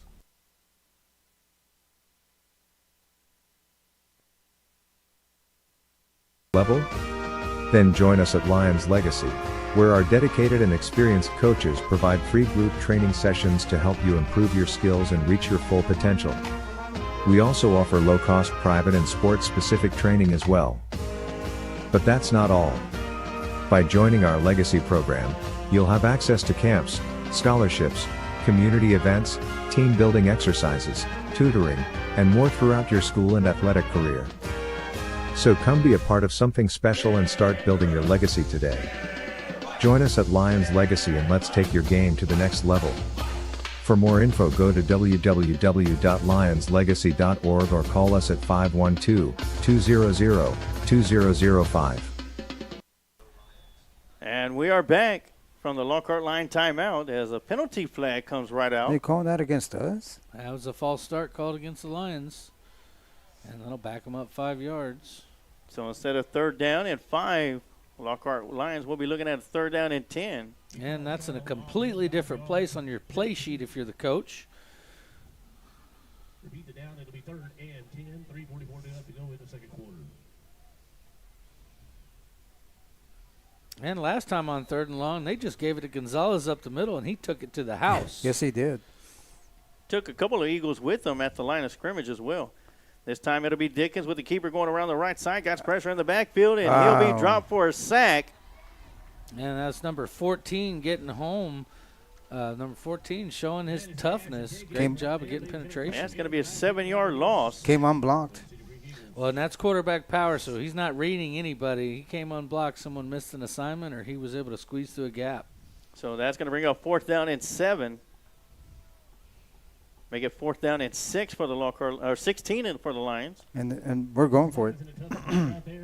Well, and that's hat on a hat on that quarterback power play. We'll see if Lockhart maybe just looks to try to draw him off sides. And a timeout's going to be called by the Eagles. So that's it for the Eagles. They use their 3rd and final timeout. And we'll take a quick timeout, too. We'll be right back with more Lockhart Lion football right here on the Lions Pride Sports Broadcast.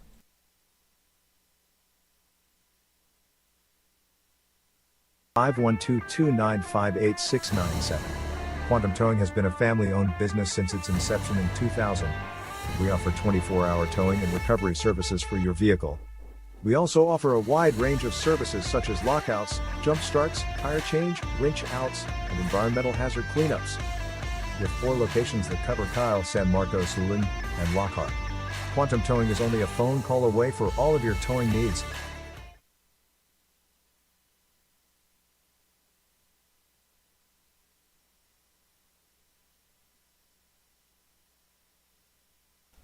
And we are back after the Cedar Creek Eagles' 3rd and final timeout. So Lockhart gets a bit of a gift there, gets a moment to talk about this 4th down and 15 play. Yeah, Dickens drops back. Looking to throw, Plenty throws time right to over throw. the middle, Ooh, and that's just overthrew Hayden Scott. Little bit overthrown. And on the defender, Seth Staples, right there on the spot. So it's going to be incomplete and a turnover on downs. And plenty of time left for Cedar Creek to try to capitalize. 2 minutes, 57 seconds left. And that Lockhart defense will come back out onto the field. Well, last drive for the Eagles. The Lockhart Lions were able to force the Eagles to punt the ball away. And it'll be number 11 in at quarterback. Blaze Orr. That'll be the sophomore.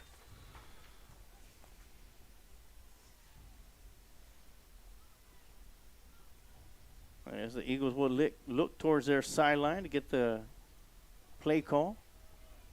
3 receivers to the bottom. Orr drops back, looks to his right, has a receiver Good number catch. 12. Ooh, good tackle by number 2. Textbook tackle by Bart Key with Portillo coming in to assist. Remember, Cedar Creek has no timeouts left.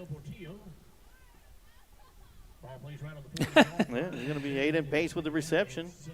And the house PA man only calls Portillo, and Key goes, hey, man, I had a good hit on that, which he definitely did. It looked like Key, after he hit him, was going after the ball when Portillo came in and helped with cleanup duty. And Blaze gets the snap, looks to his left now, and throws it out there. It'll be incomplete as Portillo was right there to disrupt the timing of the pass. And what we're seeing is they're trying to get the ball out of his hands quick and get the ball out on the perimeter. Intended receiver was R.J. Torres, and that one's going to be incomplete. That'll stop the clock with 2:18 left to go. And Coach, running plays. Oh, go ahead. Sorry, go ahead. Running plays like that will really test your defense sideline to sideline. Oh, yeah, 3rd down and 3 coming up for the Eagles. In the backfield with Blaze is Devin James. And he'll shift over, be offset to the right side of Blaze. R.J. Torres in motion, quick throw to the and that was a big miscommunication out there. It's number 18, Jaden Burnett. Ooh, he had almost came up with one. Nobody was out there. And so just like that, have one positive play, and then don't move the ball after that, and they'll punt it away to Lockhart. And Lockhart now will get the ball back with plenty of time left as those incompletions stop the clock. Yeah, nobody back to return the kick for Lockhart. Looks like they're going to try and block this one. As Manuel Duran-Leon stands at his own 25-yard line. It's going to be a low snap as it bounces back to him. But he's going to get a beautiful spiral out of there. And it's going to take a Lockhart Lion bounce and roll. Good bounce for Lockhart. The Eagles are letting it roll.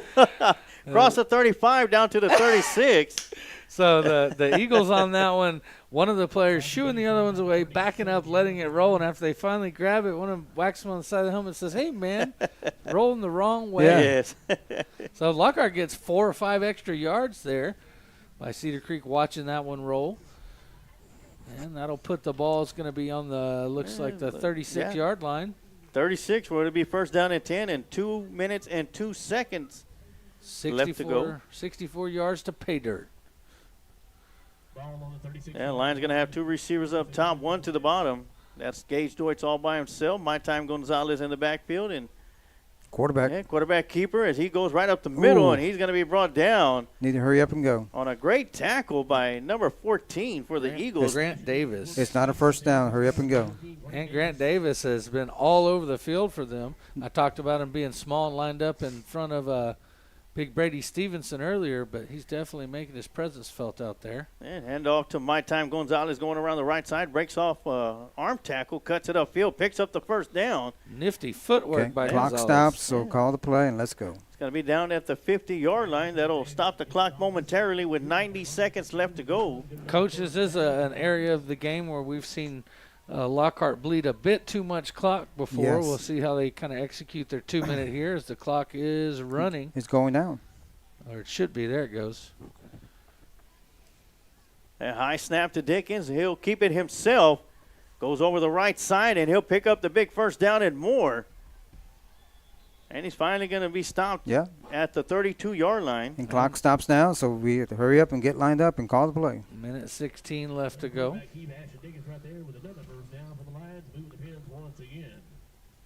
They go over this every Thursday morning, TD, a little 2-minute drill. So right up to the line of scrimmage, the clock starts moving once again at 60 seconds left to go. Handoff to Bart Key coming around the near side. And almost a little bit of a horse collar tackle, but the defender was able to get away from it. You have a timeout, use it now.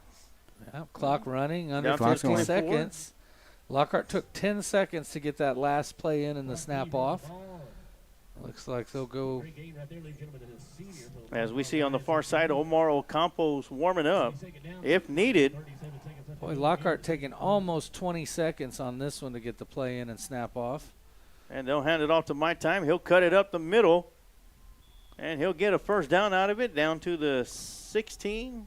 And that'll stop the clock at 26 seconds while they reset the chains. Okay, they're going to kill the clock.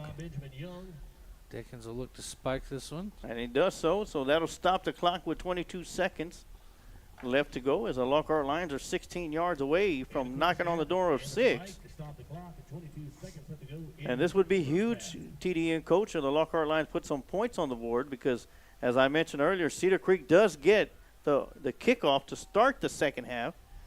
You do not want to give them an opportunity to put one in the end zone to tie it up. Wait a minute, they're calling timeout. They should be out of timeouts. That was on Lockhart. Lockhart called the timeout. No. Oh. They pointed towards Cedar Creek. All right, so we'll take a quick time. You know, we're going to keep it right here. And, Coach, what have you seen from the Lockhart Lions that we haven't seen the last couple of weeks, offensively and defensively? They're attacking more. They're doing a good job running football and then doing a good job of throwing the football. It's a pretty good balanced attack. We've seen Ashton doing some good runs there. And, of course, Gonzalez is always doing a great job on offense. And, TD, as far as the turnover ratio, I'm pretty sure that's going to be one of the main focuses that Coach Mavis and coaching staff are going to be talking about at halftime.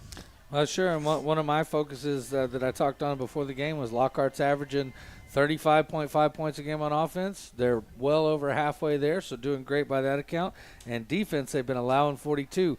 Only 14 here in the first half so far, so already better marks than we've been receiving so far this year. So here we go, first down and 10. Dickens gets the snap, drops back, looking to throw.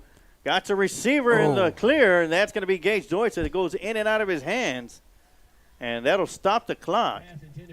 That was one of those to where looking to run before the pigskin's in your hands. Well, Gage was trying to catch that ball and get out of bounds, just got to the boundary a little bit early and got to catch that ball and stop the clock. As Gage will reposition himself, he'll be at the top of the screen. That was a great thrown ball by Ashton right to the edge. And Ashton gets a snap. Third down and 10 coming up. Throws the ball into the end zone, and that one's going to be almost picked off, but it'll be knocked down as the tender receiver was Bart Key. And so that'll bring up 4th down. We'll see. Yep, they're going to send Ocampo on. No pass interference. Kicking team comes on. It is now 4th and 10.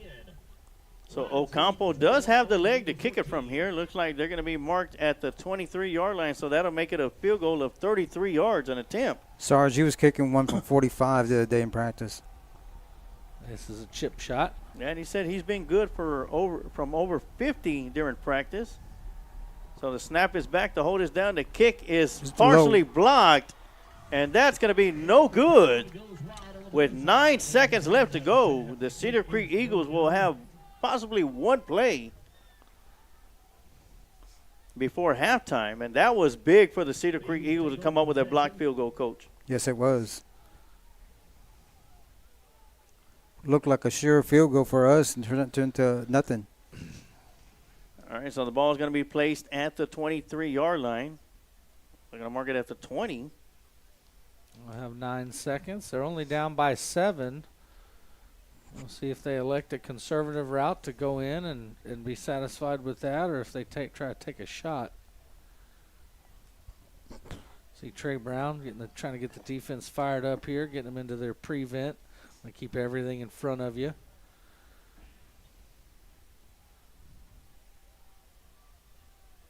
All right, snap goes back to the quarterback, looking to throw, and that'll be incomplete. So 3 seconds will come off the clock. 6 seconds down. His intended receiver was number 88, Dakota Baker. I mean, you pretty much know what they're going to be doing. And they're trying to get that one out to the boundary around the 30 to give them a shot. And we do have the Lockhart Lions playing in prevent defense. As we see Trey Brown is all the way at the 40-yard line in Eagle territory, playing 20 yards off the football. I see Aiden Scott dropping back as well also. And they'll hand the ball off to the running back. And that's going to be it. And that'll do it as the clocks will hit 0. So that's going to do it for the Shields AC and Heating second quarter. And after one half of play, the Lockhart Lions find themselves in the lead 21-14 over the Cedar Creek Eagles in the district opener for 13-5A Division II. We're going to take a quick timeout, and when we come back, we'll have your Kreitz Market halftime show right here on the Lions Pride Sports broadcast.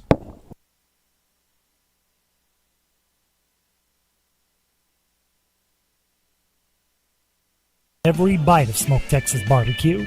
Located off of Highway 183 at 619 North Colorado Street in Lockhart, Texas, fifth-generation owner Keith Schmidt continues the tradition of providing the best barbecue in Texas with its award-winning varieties of beef, sausage, and pork meats. All Kreitz Barbecue is post oak smoked to perfection under Pitmaster Roy Perez's watchful eye in Kreitz Market's hallowed brick pits. Let Kreitz cater your party or event. Kreitz can assemble a complete barbecue dinner and sides for any event in Central Texas. To get a quote on catering, Kreitz Barbecue Catering Manager Weston Black can be reached at 512-398-2361. That's 512-398-2361. Kreitz Market opens 7 days a week, Monday through Saturday from 10:30 a.m. to 8 p.m. and on Sundays from 10:30 a.m. to 6 p.m. You can find out more about Kreitz Market on their Facebook page or go to KreitzMarket.com. That's www.KreitzMarket.com.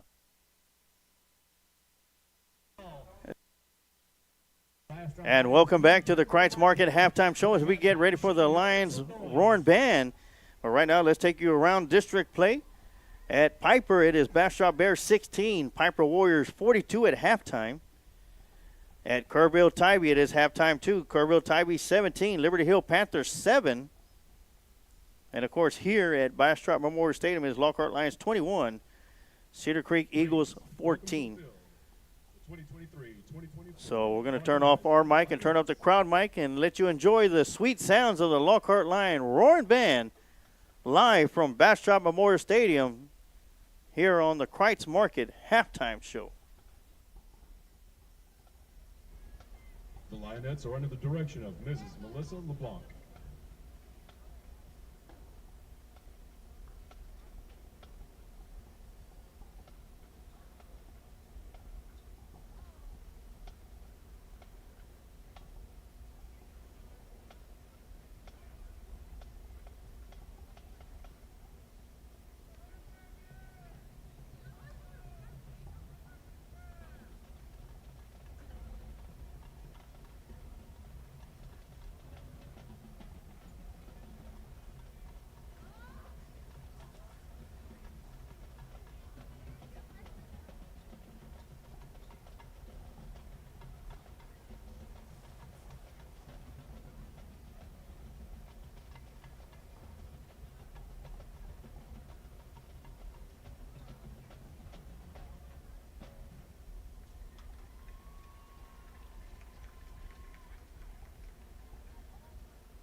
The Lionettes are led onto the field by Captain Kaylin Gannon, Co-Captain Gracie Flores, Junior Lieutenant Emma Capello, Junior Lieutenant Rihanna Van Buren, Head Social Officer Jaleesa Ramirez, Social Officer Brielle Jiddick Willingham, Social Officer Mia Metzler, Social Officer B. Torres Puente.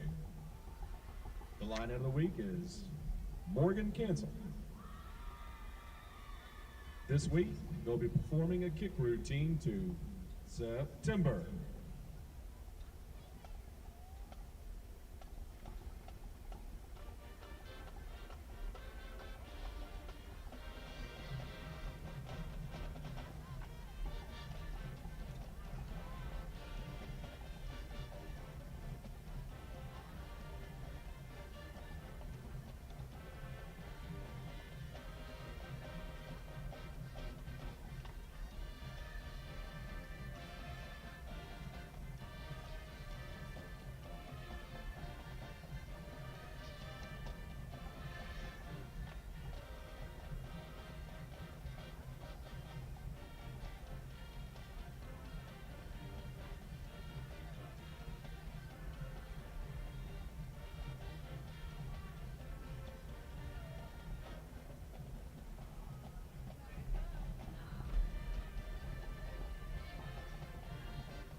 Ladies and gentlemen, now entering the field, the Lockhart High School Roaring Lion Band and Color Guard.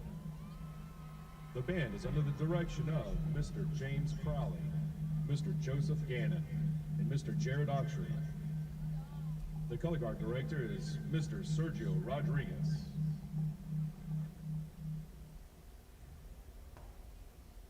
The freshman of the week is Holly Castillo. The member of the week is Aristeo Gonzalez Dominguez. This section of the week is the Band Boosters. Congratulations to these talented Lions for being locked on excellence. Tonight, the band is proud to present their 2023 competition show, Upside Down, Part 1, 2, and 3. Soloists are Moses Rodriguez, alto saxophone, Ramiro Hernandez, flute, and Brody Hagan, clarinet. Musical arrangements by Jeff Chambers, jewel design by Tyler Jones.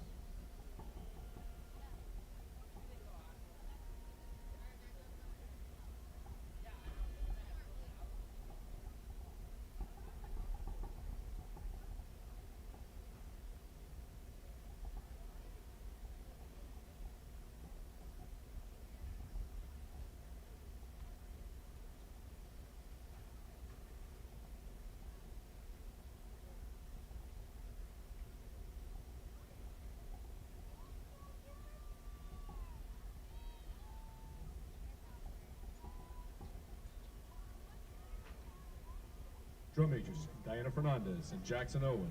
Is the band ready?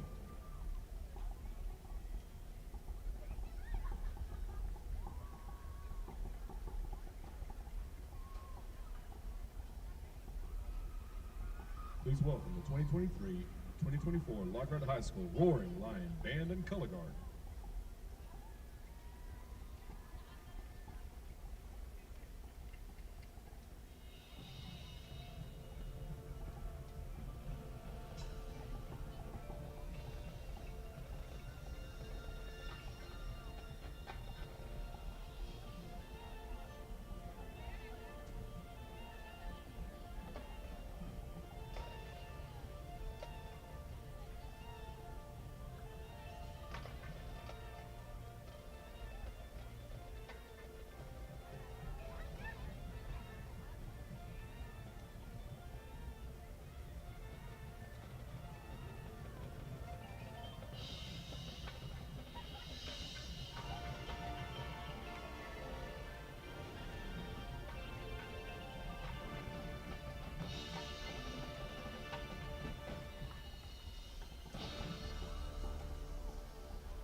band would like to thank LISD Superintendent Mark Estrada, Deputy Superintendent Dr. Stephanie Camarillo, LHS Principal Cynthia Vasquez, and the RLB Boosters for their endless support. The band boosters would like to thank the following sponsors: at the Diamond level, Summer Moon, and at the Gold level, Smoke Texas Barbecue puts smiles on faces. Since 1900, Kreitz Market has been putting smiles on faces with every bite of Smoke Texas Barbecue. Located off of Highway 183 at 619 North Colorado Street in Lockhart, Texas, fifth-generation owner Keith Schmidt continues the tradition of providing the best barbecue in Texas with its award-winning varieties of beef, sausage, and pork meats. All Kreitz Barbecue is post oak smoked to perfection under Pitmaster Roy Perez's watchful eye in Kreitz Market's hallowed brick pits. Let Kreitz cater your party or event. Kreitz can assemble a complete barbecue dinner and sides for any event in Central Texas. To get a quote on catering, Kreitz Barbecue Catering Manager Weston Black can be reached at 512-398-2361. That's 512-398-2361. Kreitz Market opens 7 days a week, Monday through Saturday from 10:30 a.m. to 8 p.m. and on Sundays from 10:30 a.m. to 6 p.m. You can find out more about Kreitz Market on their Facebook page or go to kreitzmarket.com. That's www.kreitzmarket.com. The 2023-2024 social officers are Social Officer Jocelyn Aguilera, Social Officer Lily Aguilera Mendez, Social Officer Marique Deschambeau, Vice President Jessica Athena Solorzano, and President Trinity Mendoza. The Eaglettes are being led onto the field by Junior Lieutenant Janet Lopez, First Lieutenant Alina Fala, and Captain Marissa Gonzalez.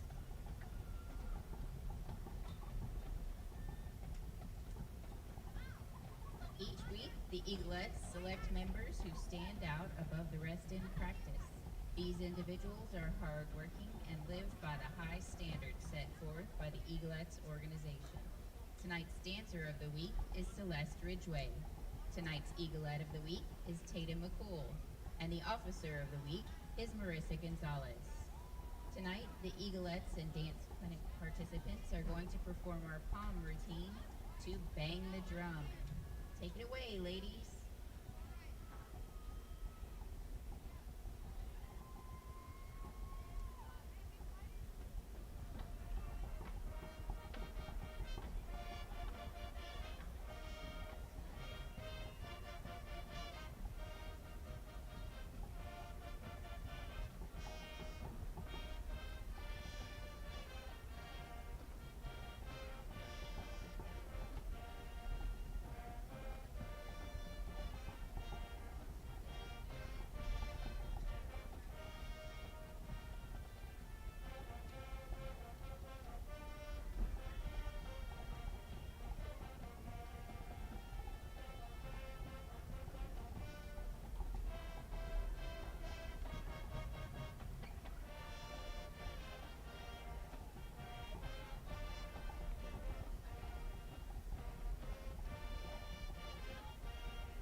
Now, please welcome to the field the Cedar Creek High School Band and Color Guard.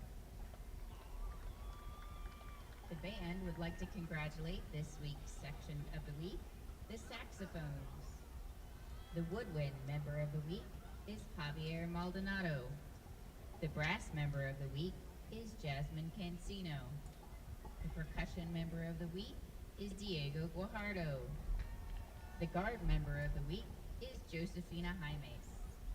Thank you all for your outstanding work. The band would also like to thank the Cedar Creek Band Boosters for always working hard and supporting our wonderful students. Now we are excited to share with you the first three movements of our 2023 marching show. The performance includes music by Dykes, Debussy, Saint-Saëns, and original music by Ben Hilton.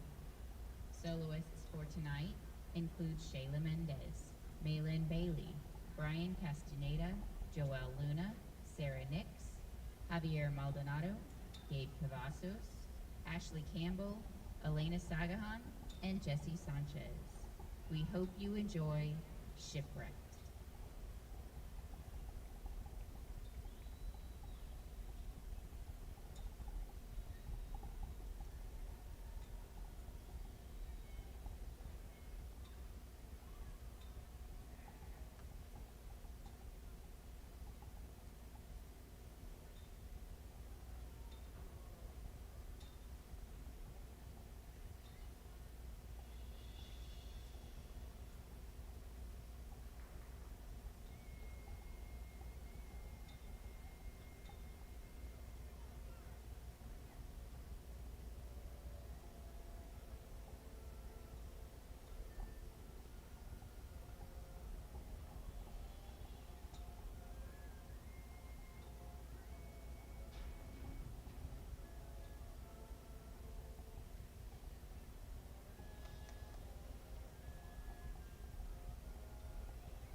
Cedar Creek Band would like to thank the CCHS construction class for helping the band with their props.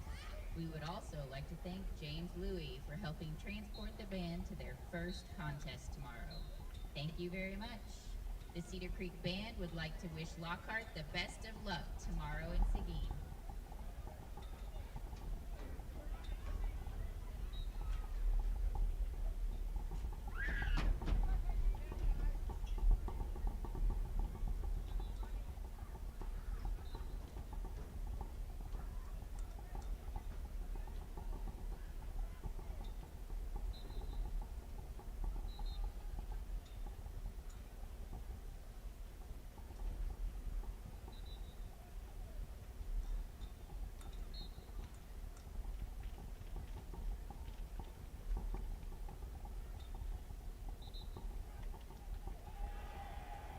Smoke Texas Barbecue puts smiles on faces. Since 1900, Kreitz Market has been putting smiles on faces with every bite of Smoke Texas Barbecue. Located off of Highway 183 at 619 North Colorado Street in Lockhart, Texas, fifth-generation owner Keith Schmidt continues the tradition of providing the best barbecue in Texas with its award-winning varieties of beef, sausage, and pork meats. All Kreitz Barbecue is post oak smoked to perfection under pitmaster Roy Perez's watchful eye in Kreitz Market's hallowed brick pits. Let Kreitz cater your party or event. Kreitz can assemble a complete barbecue dinner and sides for any event in Central Texas. To get a quote on catering, Kreitz Barbecue Catering Manager Weston Black can be reached at 512-398-2361. That's 512-398-2361. Kreitz Market opens 7 days a week, Monday through Saturday from 10:30 a.m. to 8 p.m. and on Sundays from 10:30 a.m. to 6 p.m. You can find out more about Kreitz Market on their Facebook page or go to kreitzmarket.com. That's www.kreitzmarket.com.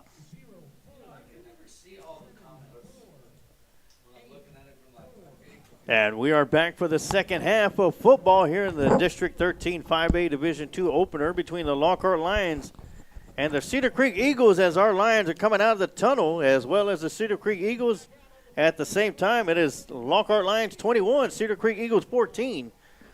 Let us take a quick time out, and when we'll come back, we'll have your Adam & Sons AC and Heating third quarter right here on the Lions Pride Sports Broadcast.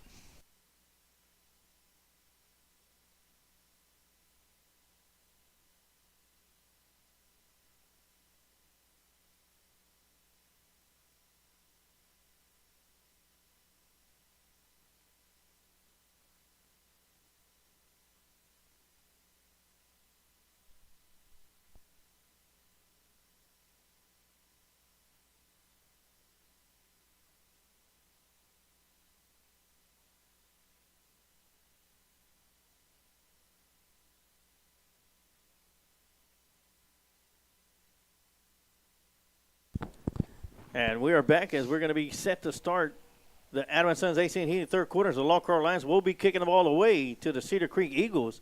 And we were just talking about this during the commercial break, that this is going to be a big possession offensively and defensively, as the Lockhart Lions will be looking to keep the Eagles from tying this one up, or actually from getting any points, whether it's a field goal or a touchdown. Something interesting here, Sarge. Aiden Scott is on the field in the spot where Reese usually is. Hopefully we'll see him in the second half. And this one's going to be kicked away, and it'll take a bounce into the end zone, in and out. So that's going to be a touchback to start things off for the Cedar Creek Eagles, who have the ball first down and 10 at their own 25-yard line. So Ocampo boots it through the end zone. And the Eagles offense was able to put together a couple good drives there in the first half. Yeah, their two touchdowns came off of interceptions. And Cedar Creek definitely putting probably a little bit more work through the air than on the ground. Quarterback number 11 started to find his rhythm there towards the end of the first half, but this will be number 4, Dylan Doobie in. Yeah, Doobie started the game at the quarterback position for the Eagles, and he'll come out, and right away he'll keep it himself on a quarterback keeper, And he'll get it all the way up to the 29-yard line. Picks up 4 yards. Good shoestring tackle there by Trey Brown. Trey Brown having a good night tonight, starting to rack up the tackles. Yeah, excellent night for Trey Brown tonight.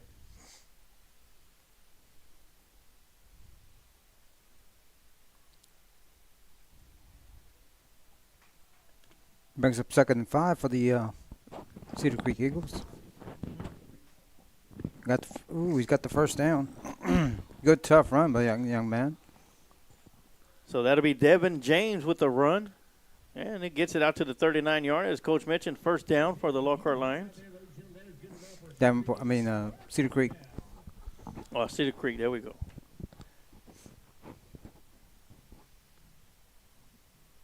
All right, 1st and 10 for Doobie and the Eagles. And once again, an inside handoff. Big room to run. And great job on the tackle. Santi Guerra stepping up there and making same kind of tackle as was made on the previous play. Yeah, Ben Mendez in there also on the stop. That's a pickup of 9 yards. So nice run by Devin James to start the second half for the Cedar Creek Eagles. And they're going to say it was 10, and they got the first down. They'll pick up their second first down. And as many plays. And James again with the handoff, and he's going to be stuffed after a gain of 1. That's Santi Guerra and Tyler Staten on the stop that time.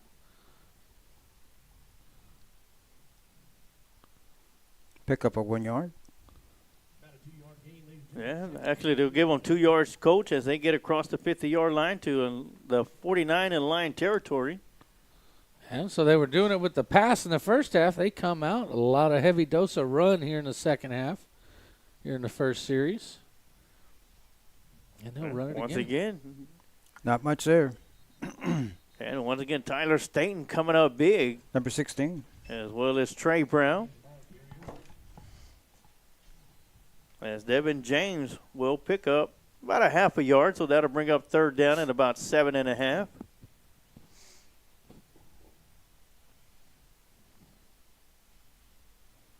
See R.J. Torres coming out of the game for the Eagles as Danathan Houston comes into the contest. Torres hit that slow motion jog. We'll see if the Lockhart defense can stiffen up here on 3rd and long. That'll be, Back he'll to fake the pass. handoff. He'll roll to the left side, got room to run. Ooh. And he's going to be hit hard at about the 44-yard line by Staten. And that's number 18 in there. That's Jaden Burnett getting some time in there at corner. It comes up with a big tackle. And it'll make it 4th down and 3. I don't see the punter coming out for the Eagles, so it looks like they will be going for it. Big play here. Yeah, Devin James in the backfield with Doobie. As they'll try and draw the Lions off sides. Great patience by the Lockhart Lions defense. It looked like one of the goals here at Cedar Creek is to chew up some of this clock. Delay again. Yeah. And they'll take the delay there, chew up some of that clock, and give their punter a little bit more room to put his leg into it. Just a little bit more room for him to kick it. Yeah, benefits them by taking 30 seconds off the clock there. Yeah, 5-yard penalty is going to be marked off. It'll go back to the 49-yard line in line territory. A new punter in the game for the Cedar Creek Eagles is going to be number 4. Doobie goes from quarterback to punter. And nobody back deep for the Lions. A good snap, and Doobie's going to get a nice little kick off. And it's going to take a bounce at the 29-yard line. He's still going. It'll take an eagle roll all the way down to the 24, where it's going to be 1st down and 10 for the Lockhart Lions. So great job by the Lions, TD, to keep the Eagles from putting any points on the board and to get the ball back. Yeah, the Eagles went 2 plays, 2 first downs in a row, and then sputtered after that. Lions stiffening up. Now, the Lockhart Lions offensively, Coach, what's the biggest thing that they need to keep from doing to keep possession of the ball and put some points on the board? Keep moving the football down the pick up first downs and move the ball and keep the ball away from their offense and put some points on the board. Very important to get the first points here in the second half. So here comes Ashton Dickens, got My Time offset to his left side, and Dickens will hand it off to My Time. My Time with a big room to run up the middle, bounces it out to the outside, crosses midfield to the 40, being chased down, finally knocked out of bounds. Great run. Inside the 30. And good Yeah, they're speed gonna by get him out of number here. 22, Seth Staples, who ran him down. That does not happen too often. And they're going to mark him out of bounds at the 29 or 30-yard line. And that's exactly what we needed. And that's exactly what Cedar Creek did not need. So big play on the first play of the second half for the Lockhart Lions.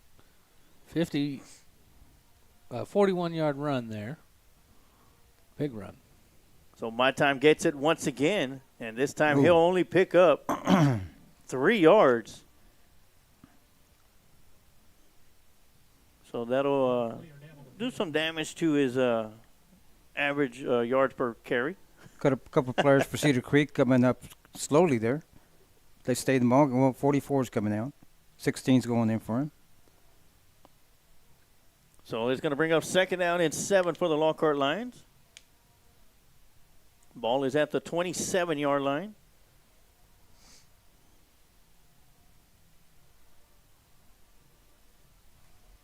Shout out Demetrius Anthony, who just tuned in. Dropping back, looking to throw over the middle. Got the receiver wide open, and that's going to be Holcomb. Trent Holcomb, and Holcomb's going to get into the end zone with a penalty flag coming in the backside. I think he spiked the ball and crossing the end zone. I thought it looked like he may have dropped it. I couldn't tell if he spiked it or not. Well, he might have dropped it, but the officials called him the spike. Well, there was also kind of a block that was happening block out in the there back. on the perimeter I think that's as what it is well. going to be, a block in the back. But it looked like it was almost after he had scored. Dead ball foul, hopefully? Yeah, it could be unnecessary roughness if it was after he had scored. We'll talk about it. Yeah, so while we wait the call, do want to give a shout-out, a couple of posts from our YouTube channel. One, Maria Reyna said, that's my grandson, 21. Nana and Papu saw that touchdown from Stephenville, Texas. Wow. Now, John Camacho said that My Time was a big Alabama fan until he went to the UT game last week, and now he's all about Hook'em. I tell you what. Now he's going to UT. Yeah, All right. that'll do it. And one more shout-out from the YouTube channel, Glenda Torres. David and Glenda Torres, grandparents of Michael Foster, are watching from the cruise ship. Wow. Heading back to Miami. Wow, what a way to spend your vacation watching Lockhart Lion football right here on the Lions Pride Sports broadcast.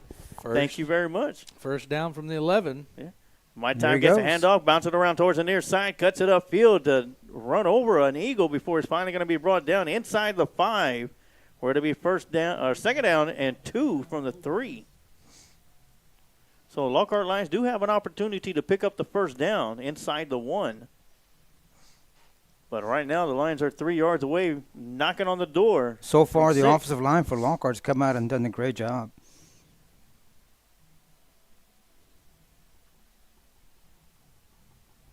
So Dickens will get the handoff. He'll follow Gonzalez over the right side. Still going. Shakes off a couple of tacklers before he's finally going to be brought down, and it'll be a loss of a yard.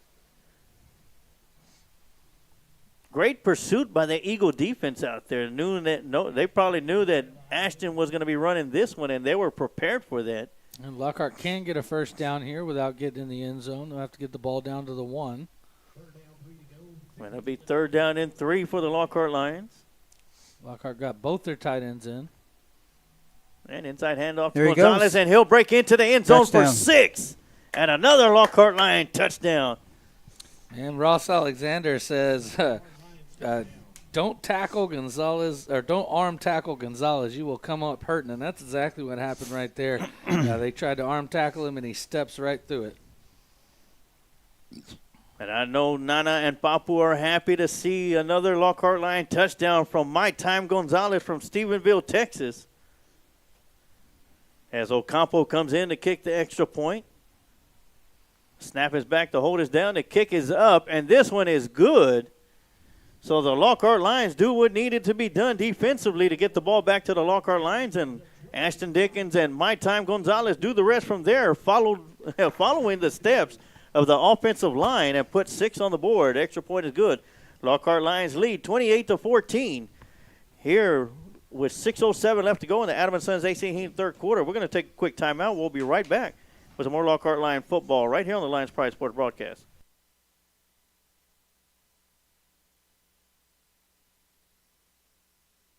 Epic battle that is larger than life. It is called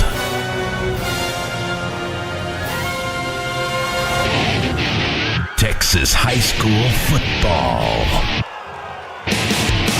Only one show can bring the greatest sport from the greatest state into focus. Lone Star Gridiron. And we are back as the Lockhart Lions will be kicking the ball away. Omar Ocampo to do the kicking duties.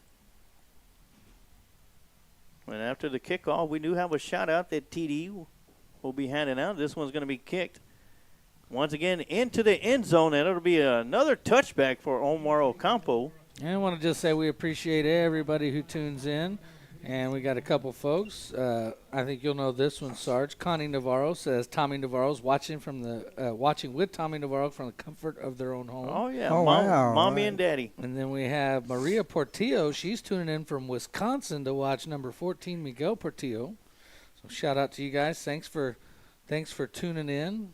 And we'll get our quarter updated to third quarter as well. Just like that. Yeah. A snap of the finger. And once again, the grandparents of Michael Foster watching from a cruise ship. Posted up there in the cafeteria, let everybody watch it. That's right. Yes, they're heading back to Miami. Nice to know there's nothing to do on a cruise ship. I know. nothing better to do than to watch us on a Friday night. Or the Lockhart Lions at least, because they can't watch us through the camera. Well, Cedar Creek will take over at their own 25. A little bit of extracurricular going on after that touchback there. And Lockhart defense will come out once again. So 1st and 10 for the Eagles, and they'll start off inside handoff to Jones, and he'll pick up about 2 yards before he's going to be brought down by Joseph Blue. 56. And let's see who's going to be picking himself up from the bottom of the pile. Tyler Staten. Staten stays busy as well as Blue on that defensive line. Staten, over the last 2 games, has probably gotten the most snaps out of everyone on the field as he's in there a ton at the H or fullback or tight end position on offense, and also gets plenty of reps at defensive end. He's at the top of your screen. So it'll be 2nd down and 7 coming up. And they'll fake the handoff to the running back, and they'll have a incomplete receiver in and out of the hands of number 80, Roy Rose. And it's a good thing he dropped it as well because he had a little bit of green in front of him.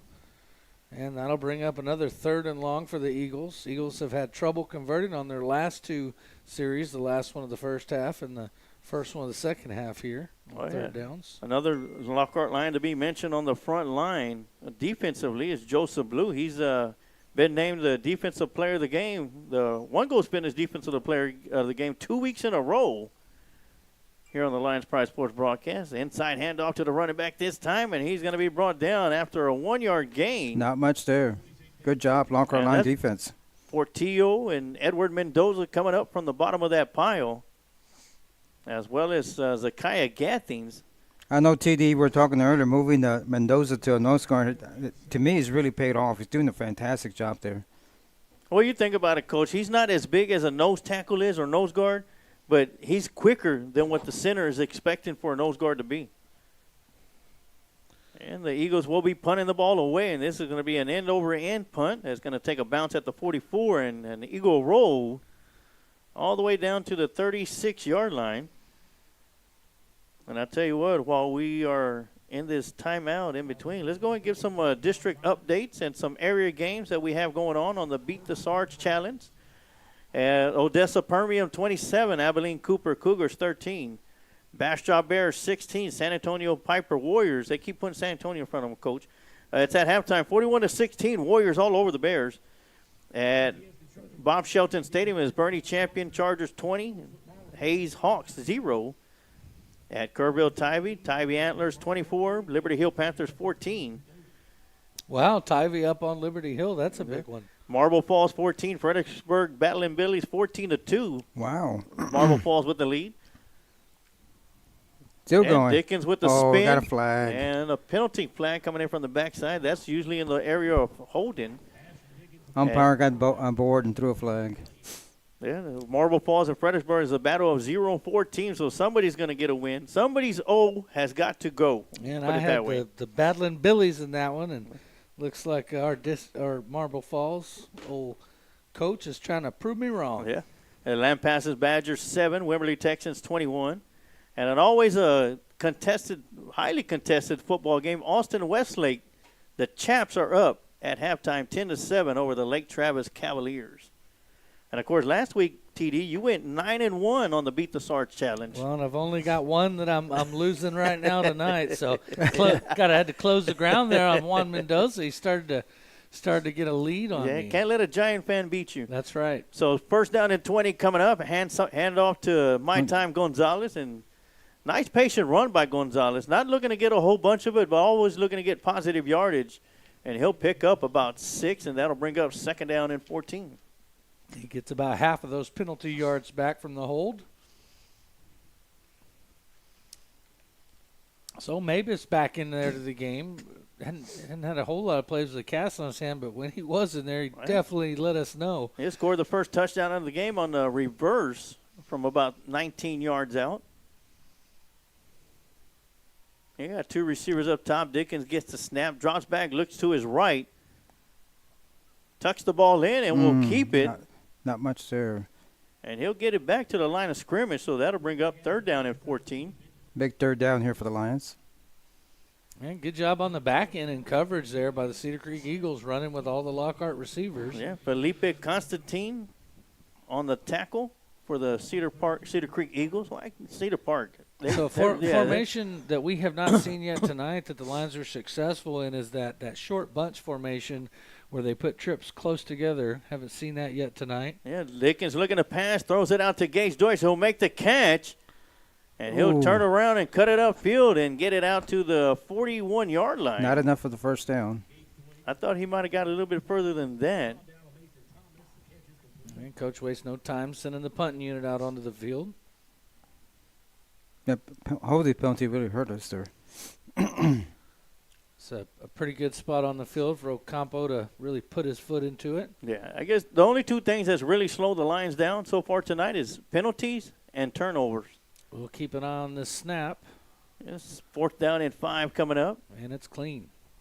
And Ocampo will get a beautiful kick out of it. Great punt. It'll take a bounce at the 12-yard line and roll into the end zone. For a touchback.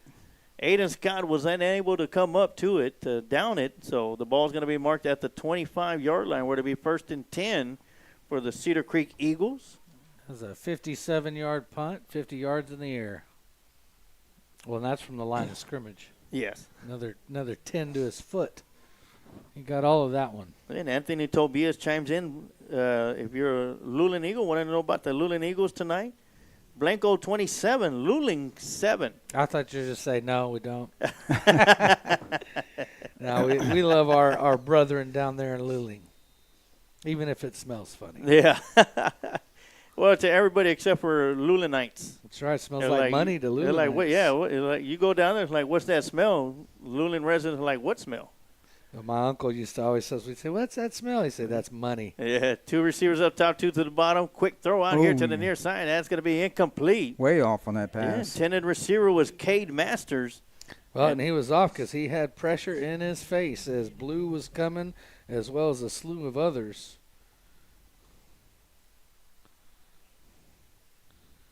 And Blue will come out of the game. Staten will come back in. Staten gets to breathe for about 30 seconds, and he's put back in. Brings up second and 10. And dropping back will be Doobie. Ooh, good. And he's going to be brought down by Taylor Stan, and looks like they might get him for horse collar or face mask. Or grabbing a hold of the helmet as he had the back of the helmet cupped. It's going to be a personal foul, face mask, so that'll be a 15-yard penalty and automatic first down for the Cedar Creek Eagles. There's no face mask on the back of a helmet. Got to touch the face mask to call a face mask, right? Yeah, got a shout-out to give Roy Villegas as he's watching from Carmen's house. Thank y'all for tuning in and watching tonight's broadcast. District opener for the Lockhart Lions and the Cedar Creek Eagles from Bastrop Memorial Stadium. Lockhart Lions with the lead, 28-14, with 2:13 left to go here in the Adam & Sons AC and Heating third quarter. And they'll fake the jet sweep as a quarterback. Doobie will keep it, and he'll get it across the 40 to the 41 as Trey Brown comes up with the tackle.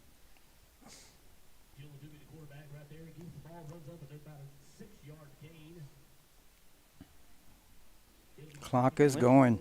Fast third quarter. Aiden Pace will head out as Mason Thomas will come back into the ball game. Once again, Doobie in shotgun formation. He'll hand the ball off to the running back. He'll get through the line of scrimmage, and once again, Trey Brown. Or excuse me, Mendoza. That was Mendoza and Santiguera.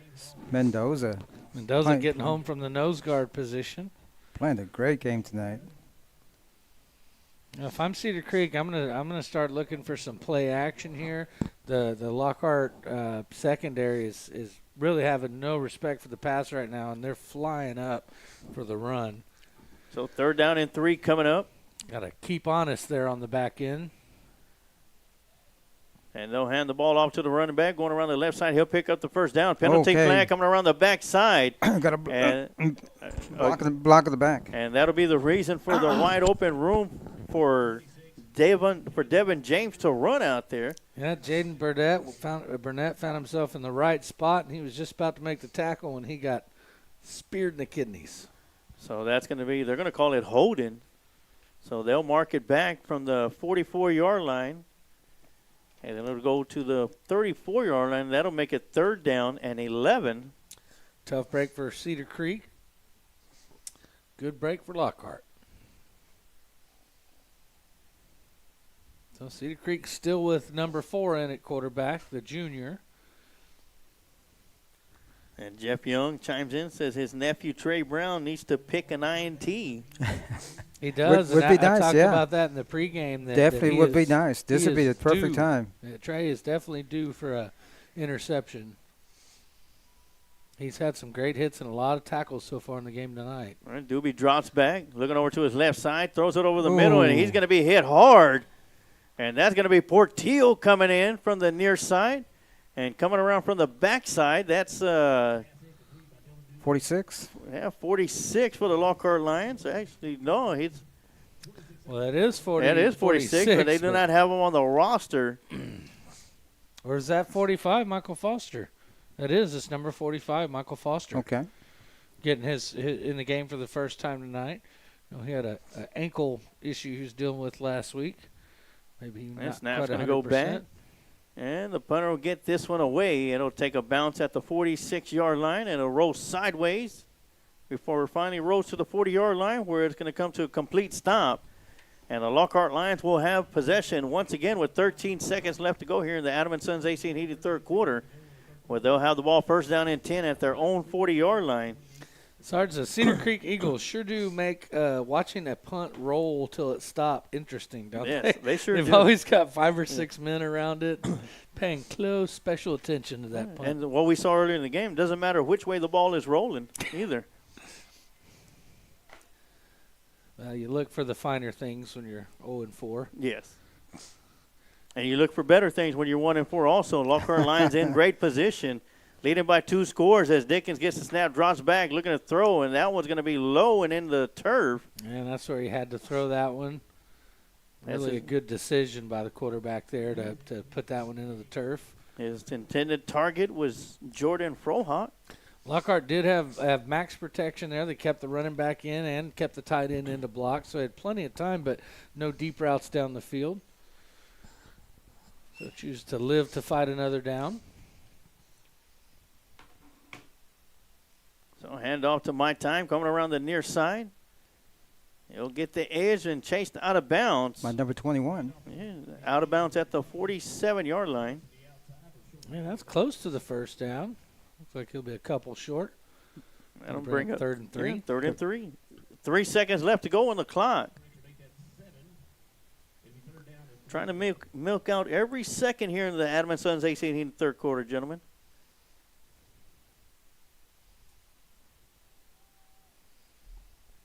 Holcomb in there at tight end. He had the big catch and run.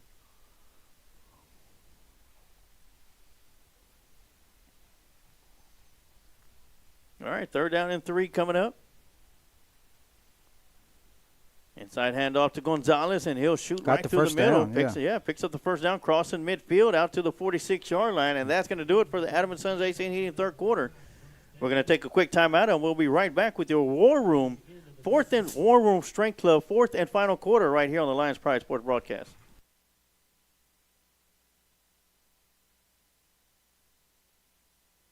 Working with individuals and athletes since 2003.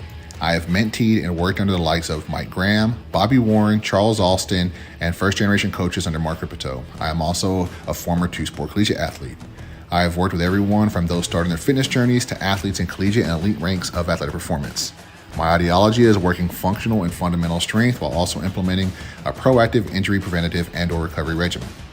I hold summer performance camps open for young athletes from 11 years old to the collegiate level. I also take clients all throughout the year at any age and fitness level. Along with a workout program, I also offer services for food intake accountability and meal planning, and also mental and emotional positivity consulting. I look forward to hearing from you. Go Lions.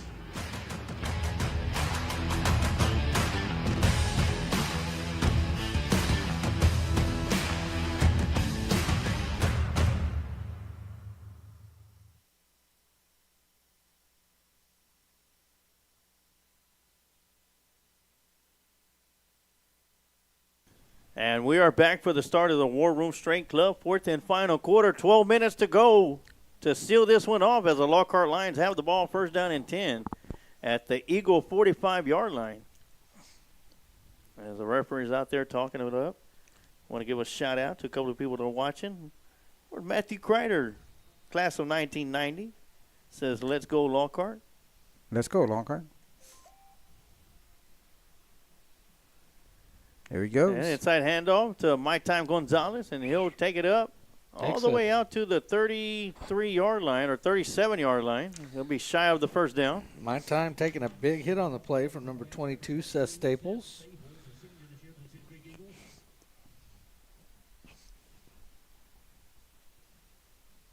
Timeout. Yeah, well, looks like we got a timeout on the injury. field. Got an injury for them.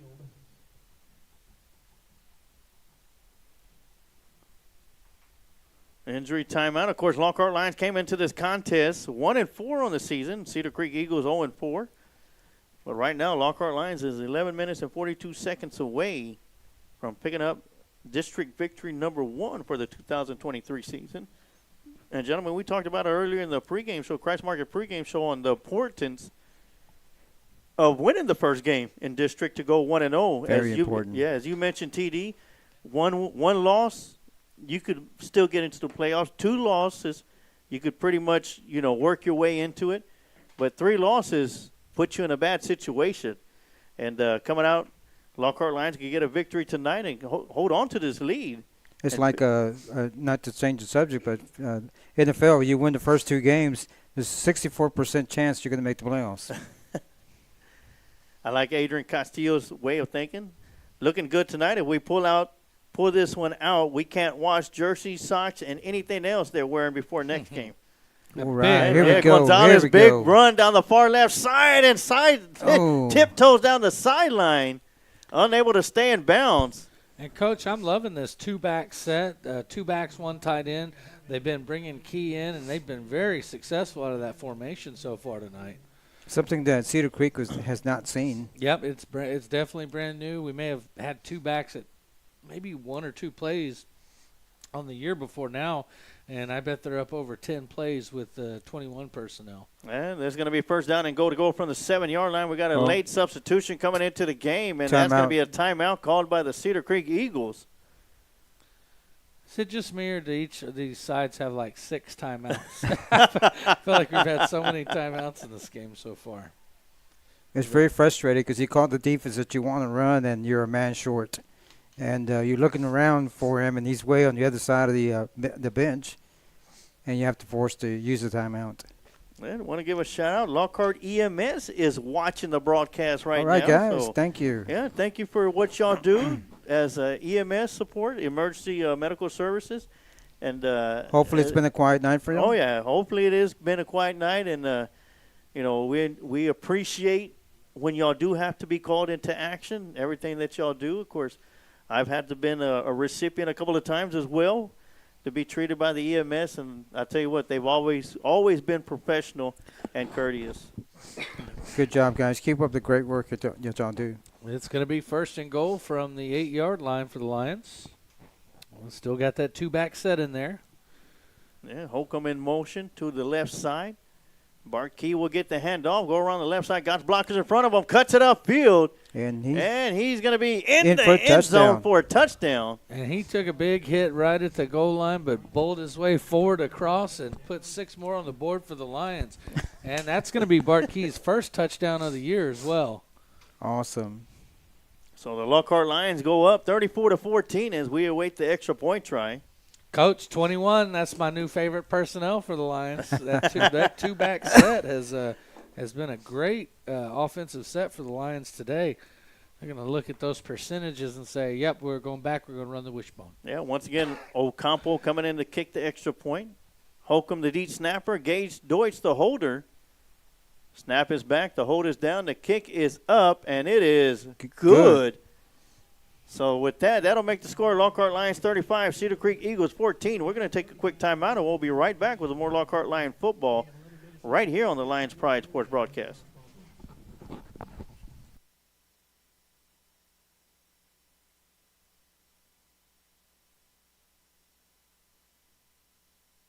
And more.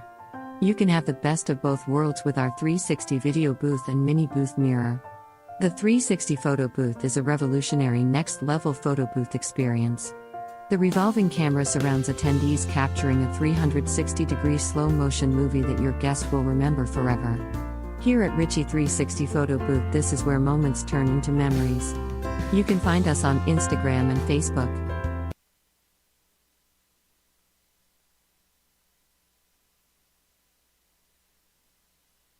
And we are back after the Lockhart Lions put 6 on the board on a Bart Key touchdown run. Ocampo makes it 7 as the Lockhart Lions now lead 35-14 as Ocampo will be set to kick the ball away. And at the end of the kickoff, we'll have you another district update for 13-5A Division II. A couple of big games on the docket. Of course, not just Lockhart Lions and Cedar Creek, but Bastrop against Piper and Kerrville-Tybee against Liberty Hill. And Ocampo is going to put this one deep in the air. That one's going to be fielded and caught right around the 17-yard line by Nino. And he's going to move around, break through some arm tackles. Nice little spin move. And still on his feet. Penalty flag coming in from the backside, though. Number 1 on the tackle. That's going to be Gage Deutsch as we have our Cedar Creek Eagle on the turf. He broke 6 tackles on that play, Sarge. And I tell you what, all within 5 yards. Literally 6 different Lions had a good hold of him, and not one of them could bring him down. And then finally Deutsch able to bring him down. But great run back by Chris Nino.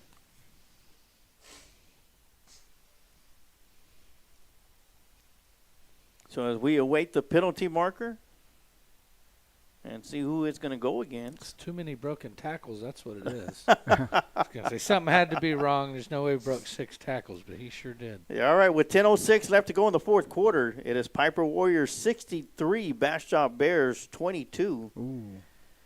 And 5:08 left to go in the fourth quarter. Check this out. Kerrville-Tybee Antlers 42, Liberty Hill Panthers 21. Wow. That's the one I'm behind. I need Liberty Hill to come back in that one. They better get a move on. And at Blanco, Luling Eagles 7, Blanco Panthers 7 with 10:32 left to go. And the penalties going against Cedar Creek. And once again, the battle of 0-4 teams. Marble Fall Mustangs, coached by Coach Herman, former Lockhart Lion head coach. They are up 14-2 over Fredericksburg with 9:22 left to go in the third quarter. And here at Memorial Stadium, it is Lockhart Lions 35, Cedar Creek Eagles 14, with 11:05 left to go here in the War Room Strength Club, fourth and final quarter. As we have Blaze in at quarterback and quick throw out here to the receiver, in and out of his hands. Almost intercepted there. All kinds of Lions jumping at that ball and getting their hands up. Gathering set his hands up at the line, and then that was Aiden Scott who got his hands on it at the end. Even Trey Brown had a chance there. Yeah. Lots of guys reaching for that one. Coach, you had a chance at that one. Why didn't you go out there and get it? So that's going to take us 11 minutes even. Second down and 10 coming up. Once again, Blaze Orr in at quarterback. Did I get that right, TD? Blaze? You got it. All right. And he's the throwing quarterback, I'm learning. He drops back, throws over the right side, and that one's going to be short and incomplete. And good thing it was short, as we had a Lockhart line out there. Orr took a big hit from Portillo as he got rid of that one. And I think he probably will come off the field. Hey, you know what, TD? Blaze Orr is going to make me want to go home and watch Blazing Saddle later on. Yeah, looks I like Orr's that name. That's I'll tell you what, that's a quarterback name right there, Blaze. It sure is, because if he lights it up, it'll become viral in a heartbeat. Yeah, he shows some toughness staying in there after taking a big hit.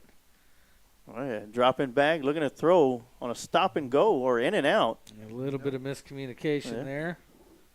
And once again, intended target was number 85, Brent Carter.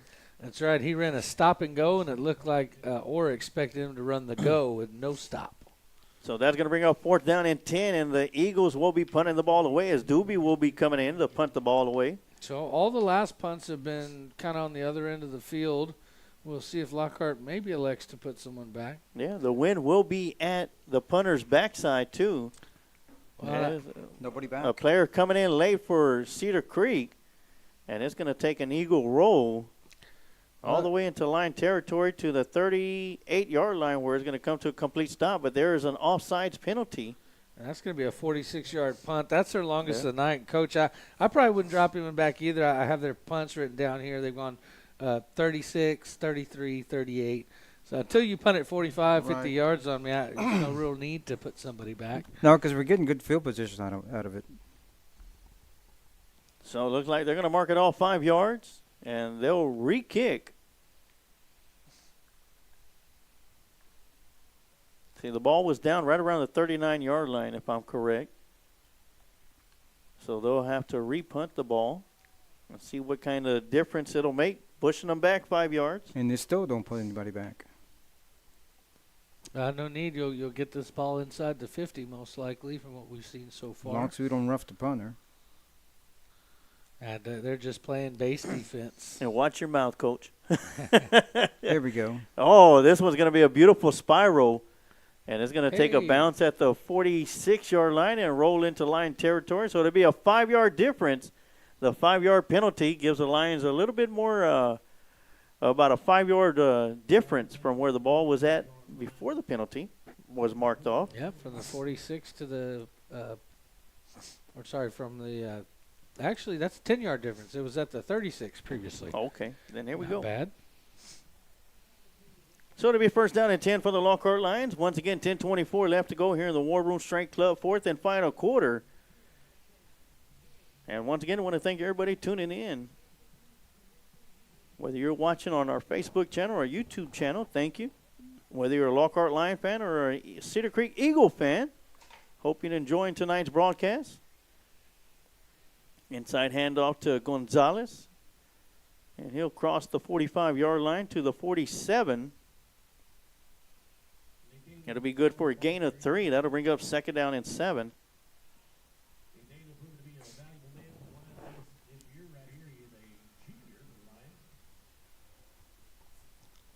So Lockhart Lions, now they're the ones that let the clock run down now as much as possible.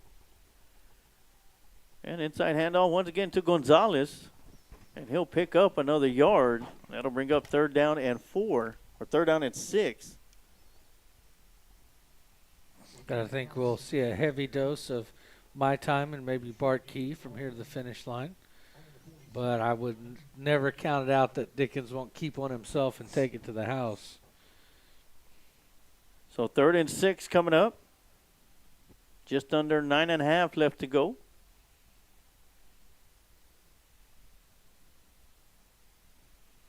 Third and 6 for the Lions. And once again, Gonzalez will get the ball as he gets it to midfield. Don't think he had enough for it. No, he'll be shy of about 4 yards of a 1st down. Moves up a 4th down. And a timeout's going to be called by. Well, no injury. Or an injury timeout would be. Got somebody down.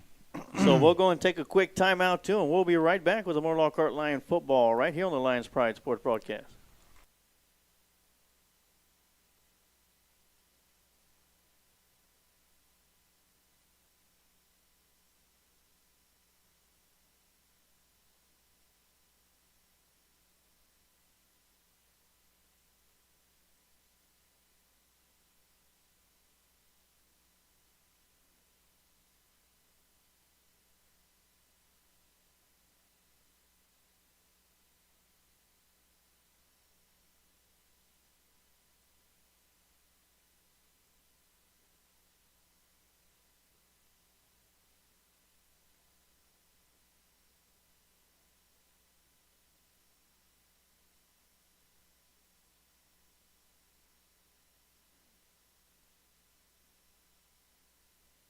All right, Lockhart Lions going to be punting the ball away on 4th down and 4 as Ocampo was in. Run it.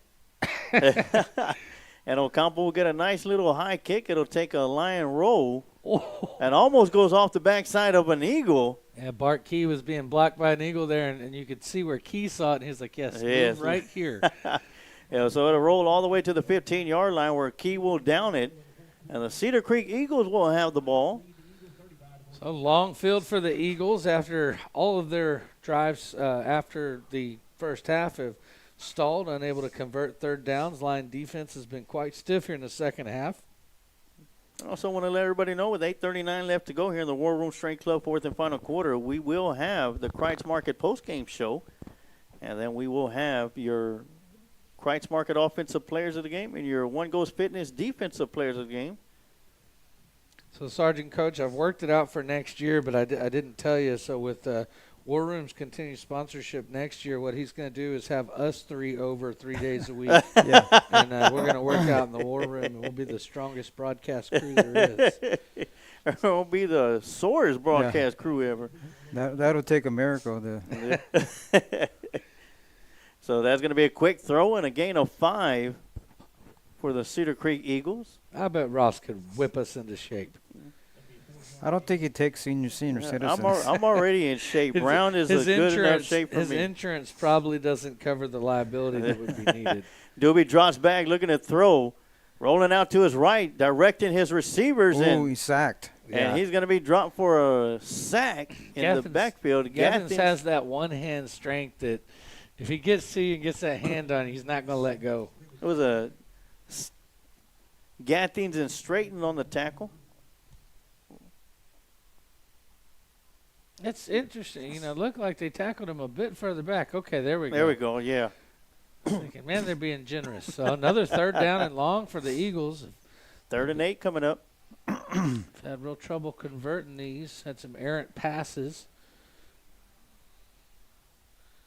And Doobie dropping back, looking to throw, looking over the middle. Again, got good pressure coming up the front and the backside. Got it off. Yeah, great job to get the pass off, and great move by the receiver. Almost got the first. I think he got the first down. He might have. There's a pile of bodies over there. Hard to tell where he went down. Yeah, they're going to mark him shy of the 25 to the 24. The first down marker is at the 25, so that's going to bring up 4th down and 1. Now, we did see Cedar Creek in a goal line situation earlier. Put their quarterback behind center and run a quarterback sneak. And it was the QB they have in now, Doobie. We'll see if they elect to do the same thing. No, looks like he's going to be going to be in shotgun formation. 2 receivers up top, 1 to the bottom. Steve Lockhart pins their ears back. And they'll hand the ball off to the running back, and he's going to get across the 25 for the first down and almost got stopped in the backfield. Blue had a hold of him in the backfield and looked like Blue was trying to strip that ball. So that'll be a first down for the Cedar Creek Eagles, as we only need 7 minutes left to go now. And Lockhart making the Eagles earn every inch on that set of downs there. Ross Alexander says, come on, fellas. He goes, I'm sure he could. So 2 receivers to the top, 2 to the bottom. Doobie drops back, looking to the left side, and incomplete. Just timing a little bit off. And, of course, next week we will have Ross Alexander from War Room Straight Club joining us for the San Antonio Veterans home game at Lions Field. The booth's not big enough. Yeah. Somebody's going to be sitting outside. Well, we'll have to have the whole broadcast outside. I'm glad you said that, TD. Remember, he's going to be Hey, sitting next to you. He's going to be sitting next to you. Well, that's because I'm taking up half of it. We bring Ross in. You two got to go. It'll be the Ross and Tom show. All right, So, 2nd and 10 for the Eagles. Doobie drops back, looking to his right, looks over towards the Good middle, pass and he's rush. going to be brought down by Tyler Staten, who was being blocked at the That's same Blue. time, or Blue, who was being blocked at the same time. So once again, Joseph Blue being a force on the front line. Yeah, Blue coming on stronger and stronger as we get into the season, start district play, and that's great to see. And so a couple players starting to get into the game here for the Lions. So we've got number 25 has come in, Joseph Zarita. He had his name called a few times last week. Yeah, 3 receivers to the bottom, dropping back to throw, rolling to his right. Good Gets catch. his receiver, and once again, Trey Brown coming up with a stop, but not before. Number 9, R.J. Torres, picks up the first down. That is a tackle at speed. But moving about as fast as football players do on that play. And Trey Brown rides him down hard. Yeah, Ross Alexander says, you guys are wild. I know, we're trying to get TD trained, so. Here we go, You first can't and teach an 10. old dog new tricks. Yeah. First and 10 for the Eagles. Doobie dropping back, looking over to his left, looks over the middle, got a receiver out there. Intercepted. And just overthrows as Ben Mendes picks it off. Number 22. And So the Lockhart Lions pick up another turnover. And despite being up 35-14, TD, they still trail in the turnover department. And that is something that we talked about in the pregame show that Lockhart Lions need to fix, because we There's might be able gonna might be able to do it against Cedar Creek. But when we come across teams like Veterans Memorial and Liberty Hill and Kerrville Tybee, you cannot be losing in the turnover department against those teams. First look for the Lockhart Lions, the defense has been able to stand tall. Despite giving up the only 2 touchdowns for Cedar Creek, came off of turnovers. Is that the first interception in the secondary of the year for the Lions? I want to say so. I'm trying to remember if there was a previous. I know Gathens had his from the linebacker position earlier. I don't want to take one away from someone, but that may be the first interception by the secondary for the Lions this year. So 5:29 left to go in the War Room Strength Club fourth and final quarter. Dickens with the keeper going around the left side, cuts it upfield, bounces it out to the outfield, picks up the first down as he crosses the midfield marker. Just swatting mosquitoes out of his way on the way down the field. Good run. Way to run, Ashton. Yeah, out to the 46 on another tough run by Ashton Dickens.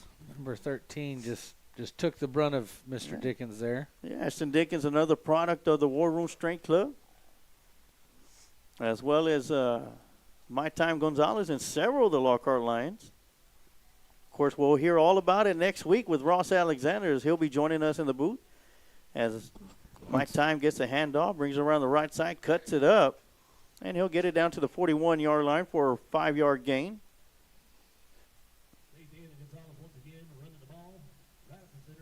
It'll be 2nd down and 5 for the Lions. Second down, 5 to go. And they'll slowly creep up to the line of scrimmage. Lions will have 2 receivers to the bottom, 1 up top. And Gonzalez with the carry once again, burst up the middle, breaks it out to the outside, breaks through an arm tackle and into the end zone for another Lockhart Lion touchdown. Wow. What a bunch of great runs tonight by Mr. My Time Gonzalez. I mean, he has had some beauties tonight. Not only is he scoring touchdowns, but he's making men miss. He's breaking tackles, doing everything that you want to see a running back doing, all while taking care of the football. And like I said earlier, he gets stronger as the game goes on, TD, if you noticed. Fourth quarter especially. Well, and that puts Lockhart up big. Pinning the extra point, it'll be 42-14 Lions, which will just about seal the deal here with 4 minutes, 24 seconds left. Be interested to see if the Lions go back on offense, if we get a chance to maybe see Deutsch at quarterback taking a few snaps. Snap is back, the hold is down, and once again the kick is good. And that'll make the score 42-14 with Lockhart Lions comfortably in the lead. And Coach and TD, Lockhart Lions did what they had to do in this last drive, getting the ball back and putting points on the board. And doing it convincingly as well. Yes, sir. Offense, they moved the ball. Great job moving the football downfield and keep the ball away from Cedar Creek's offense. And the offensive line really stepped up, did a great job. And, of course, Gonzalez, tremendous running there by this young man. 42 points is the season high for Lockhart. The next closest high is 38 points, which they've achieved twice. Lockhart's averaging 35.5 points a game. They best that by putting up 42 tonight. But the most important stat to me that I'm looking at, our defense has been averaging 42 points a game, and they have done exponentially better than that tonight, especially in the second half of football, turning Cedar Creek back again and again. Well, Stephen Brown commented earlier. I went back. He said, we're about to put up 28 unanswered points, and that was right after halftime. He called it. And we're at 21 right now. Well, prediction was right. Ask him about the UT game tomorrow. Stephen Brown, one of those Lockhartites over there with his proud noisemaker. You let it ring. Yeah. Of course, not too proud as he is on the bottom of the totem pole on the Beat the Sarge Challenge. Who's at the top of that totem pole there, Sarge? That's you and that New York Giant fan. And that one's going to go out of bounds at the 18-yard line, so that's going to be a legal procedure. And that'll move the ball out to the 40-yard line where the Eagles will have the ball first down and 10. That sandwich kick is just, it hits a little different when you got the 4.4 speed out there on the edge.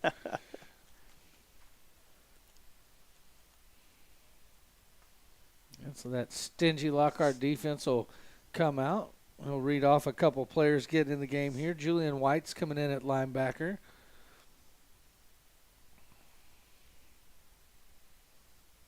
And looks like for the secondary and corners, you'll still pretty much have the starters in. Yeah, Ben Mendez is still out there and had the big pick or interception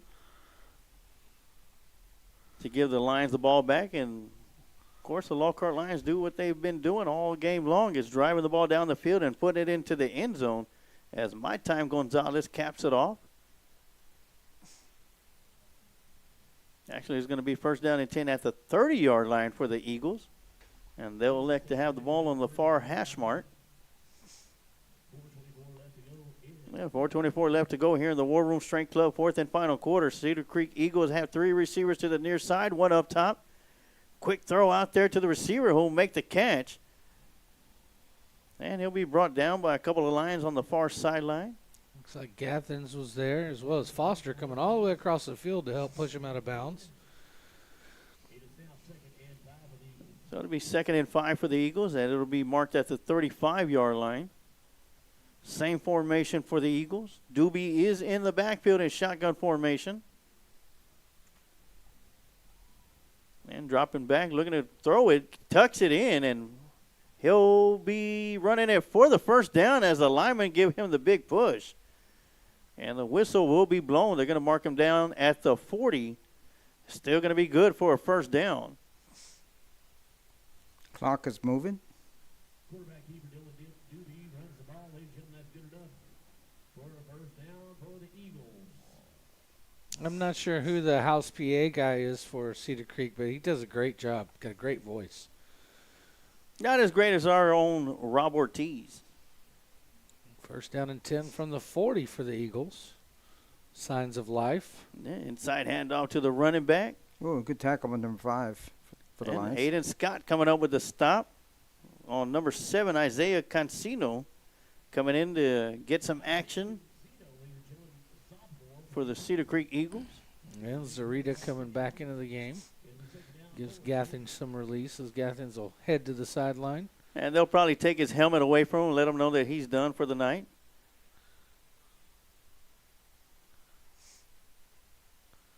As the Eagles will get their play call from the sideline. Got 2:36 left to go.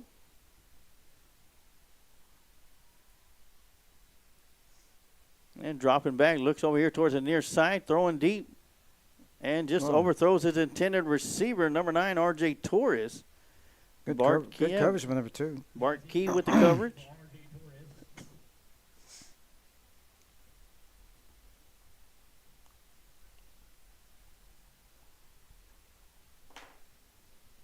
So that'll bring up 3rd down and 4. Put the Lioness in. Let's go.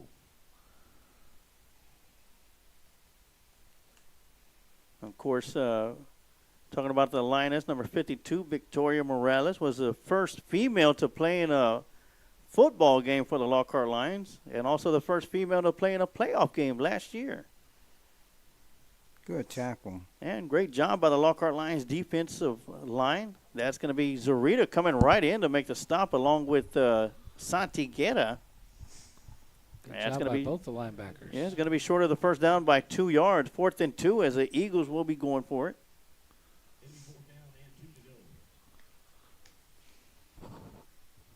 Eagles do have 2 timeouts remaining. Lockhart has 3, but I can't imagine Lockhart using either one of them. And they'll fake the handoff, throw it out here to number 12, and he'll make the catch and break through an arm tackle, crosses the 45 to the 40. Picks up the first down. And Ben Mendez tried to get the big hit as opposed to wrapping him up, and he's able to get a first down. And that's going to be Aiden Pays with the reception and run.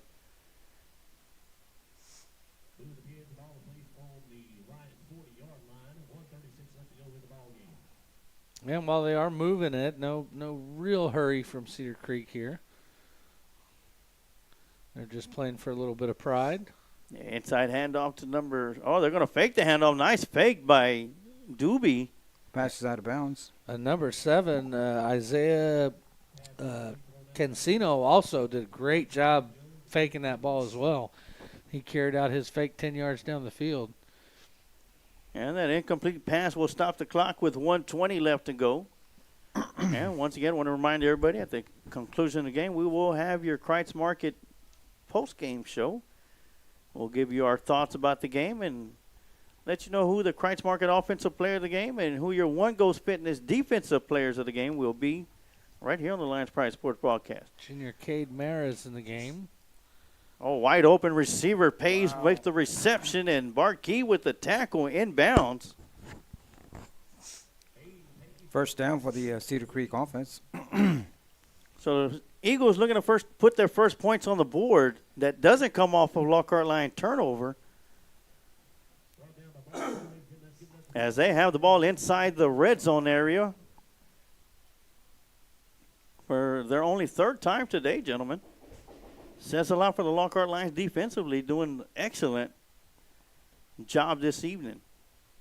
3 receivers up top, dropping back. Doobie looks to his left, looks to his right, comes around back to his left side. Good pass rush there. Throws the ball into the end zone and incomplete. Great rush coming up from Zurita. And Doobie doing everything he can for his team to try to get one in the end zone. Yeah, Trent Holcomb also in the backfield, rushing the throw. That'll bring up 2nd and 10 with 1:02 left to go here in the War Room Strength Club, 4th and final quarter.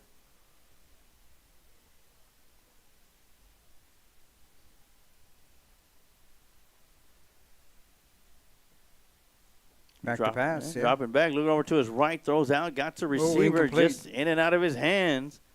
An intended receiver was Cade Masters.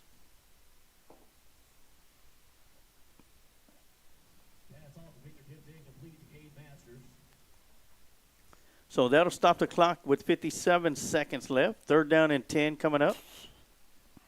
Let's see Caden Mavis coming in at safety. Get some play on defense. Played safety all last year.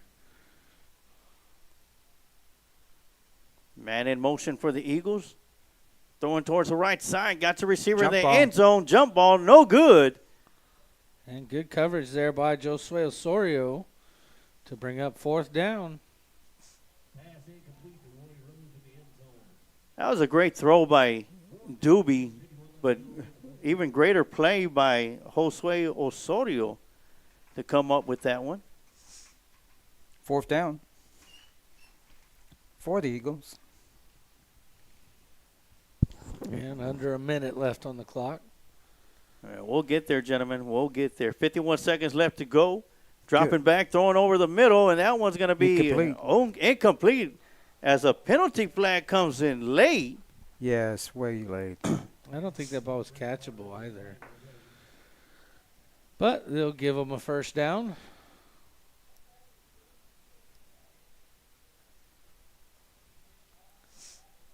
providing Okay. that is called They're at talking about Lockhart. it. It wasn't catchable, but they're going to talk about it. And I also didn't. I mean, I saw a little bit of bumping out there, but it didn't see anything ugly, or that really stood out as pass interference. So that's going to give the Eagles an automatic first down. They should move the ball about to the 9 if they do have the distance. Nope, they're doing. Put it at the 2-yard line. Come on.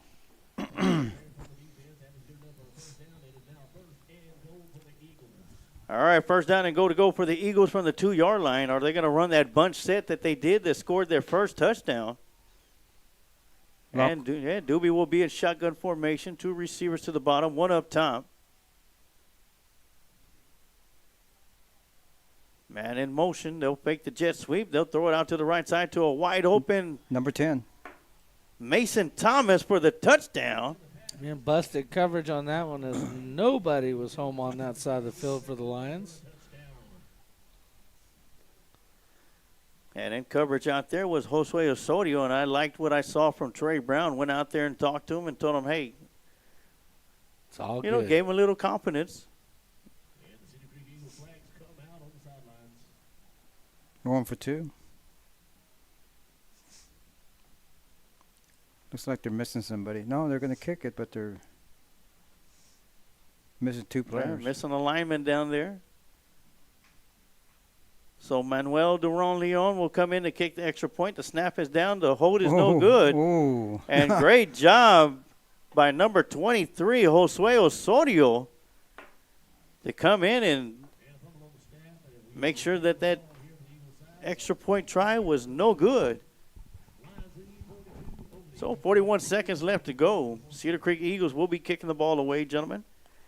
And I guess we could start talking about it. Coach, your thoughts of how the Lockhart Lions played today? Great. I mean, they stepped up when they had to. They got their back against the wall, and they came out, and they did a great job of scoring some points and stepped up and played good defense. And, TD, if there was anything that you would like to, you know, as a coaching staff, was there something that you saw that still needs to be worked on heading into week 2 of district play next week? Yeah, this week was a much better game for the Lions. Lockhart defense played really well in the second half, and the offense did well. You know, they always do on the offensive side of the football, scoring 42 points tonight. But there were still some penalties that you definitely like to clean up, where the Lions hurt themselves a few times with some penalties. And we've had a lot of penalties this year. Earlier in the first half of this game, seemed like the refs were throwing a flag at us every couple plays. So I'd be looking just to clean up that discipline and get rid of a few of those penalties. And that does wonders for you because it gives you 50, 60 yards of production back. So Oh, it does. And not only that. Overall, pretty good job tonight by the Lions, both on the offensive and defensive side of the football. Great job by the defense in the second half. Yeah, the only thing I would say is 2 things. Penalties, as you mentioned, and turnovers. Clean that up, and I think Lockhart's just going to do fine going into week 2 of district play. As next week it'll be a home game. Oh, well, the most exciting things I saw tonight, too, is the takeaways on defense. We've been kind of waiting for that. Yes. And so they'll call a timeout here, and Lockhart will switch their hands team just in case. All right, so while they're doing that, I want to talk about the Ride in Style final road game of the year. Thanks to Texas Event Shuttle and Lions Pride Sports Broadcast, 5 lucky Lion fans and their 2 guests will win tickets and a Ride in Style on a Texas Event Shuttle bus to the Lockhart Lions versus Piper Warriors football game on October 27th. That's going to be the final road game of the year for the Lockhart Lions. And on October 8th, during the Lions Roar podcast, we will be selecting the last 2 winners that will be joining Sylvia Martinez, Deborah Ortiz, and Francine Hunt, along with their 2 guests apiece. And a Ride in Style to the final road game of the year. On October 8th, we'll select winner number 4 and winner number 5. If you haven't done so yet in this broadcast, all you got to do is in the comment section type in the words last ride, and you will be automatically entered into that drawing. As well as next week, we'll be giving away some free tickets to the home game against the San Antonio Veterans Memorial Patriots, courtesy of Kent Riddle Property and the Lions Pride Sports Broadcast. We'll be selecting 3 winners this Sunday during the Lions Roar podcast. On the Lions Pride Sports Broadcast, winner number 1 will get 2 free tickets. Winner number 2 will get 3 free tickets. And winner number 3 will get 4 free tickets, all courtesy of Kent Rental Properties and the Lions Pride Sports broadcast. All you got to do is in the comment section, type in the words giveaway, and you'll be entered into that drawing. And they're going to go and kick it deep, and call in for a fair catch will be Bart Key. And the Lockhart Lions will have the ball at their own 25-yard line with 41 seconds left to go. And I'm pretty sure, gentlemen, this is just going to be a kneel-down situation. Victory formation. I'll tell you, I would really love to see the Landry shift.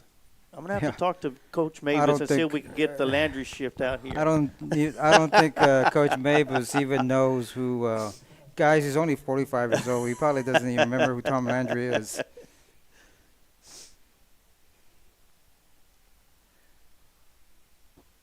So I thought on the fair catch it would go down to the 25, but I guess I'm wrong. Down to the 16-yard line. The Lions will be in victory formation. And barring if Cedar Creek uses any timeouts, this should be the last play of the game.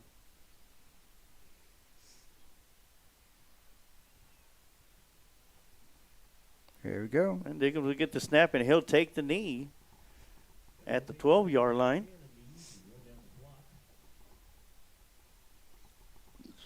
And that's the exact same between the game clock and the play clock, so they probably shouldn't have to snap it again.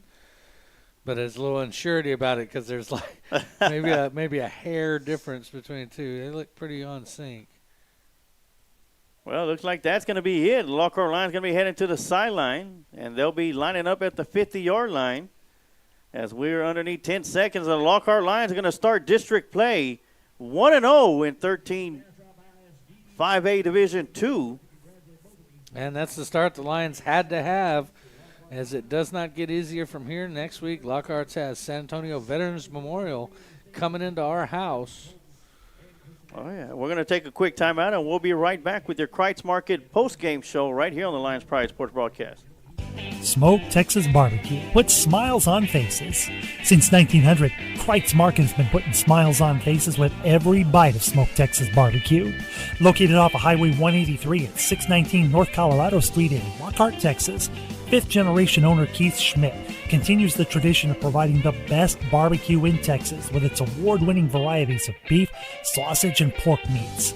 All Kreitz Barbecue is post oak smoked to perfection under Pitmaster Roy Perez's watchful eye in Kreitz Market's hallowed brick pits. Let Kreitz cater your party or event. Kreitz can assemble a complete barbecue dinner and sides for any event in Central Texas. To get a quote on catering, Kreitz Barbecue Catering Manager Weston Black can be reached at 512-398-2361. That's 512-398-2361. Kreitz Market opens 7 days a week, Monday through Saturday from 10:30 a.m. to 8 p.m. and on Sundays from 10:30 a.m. to 6 p.m. You can find out more about Kreitz Market on their Facebook page or go to KreitzMarket.com. That's www.KreitzMarket.com.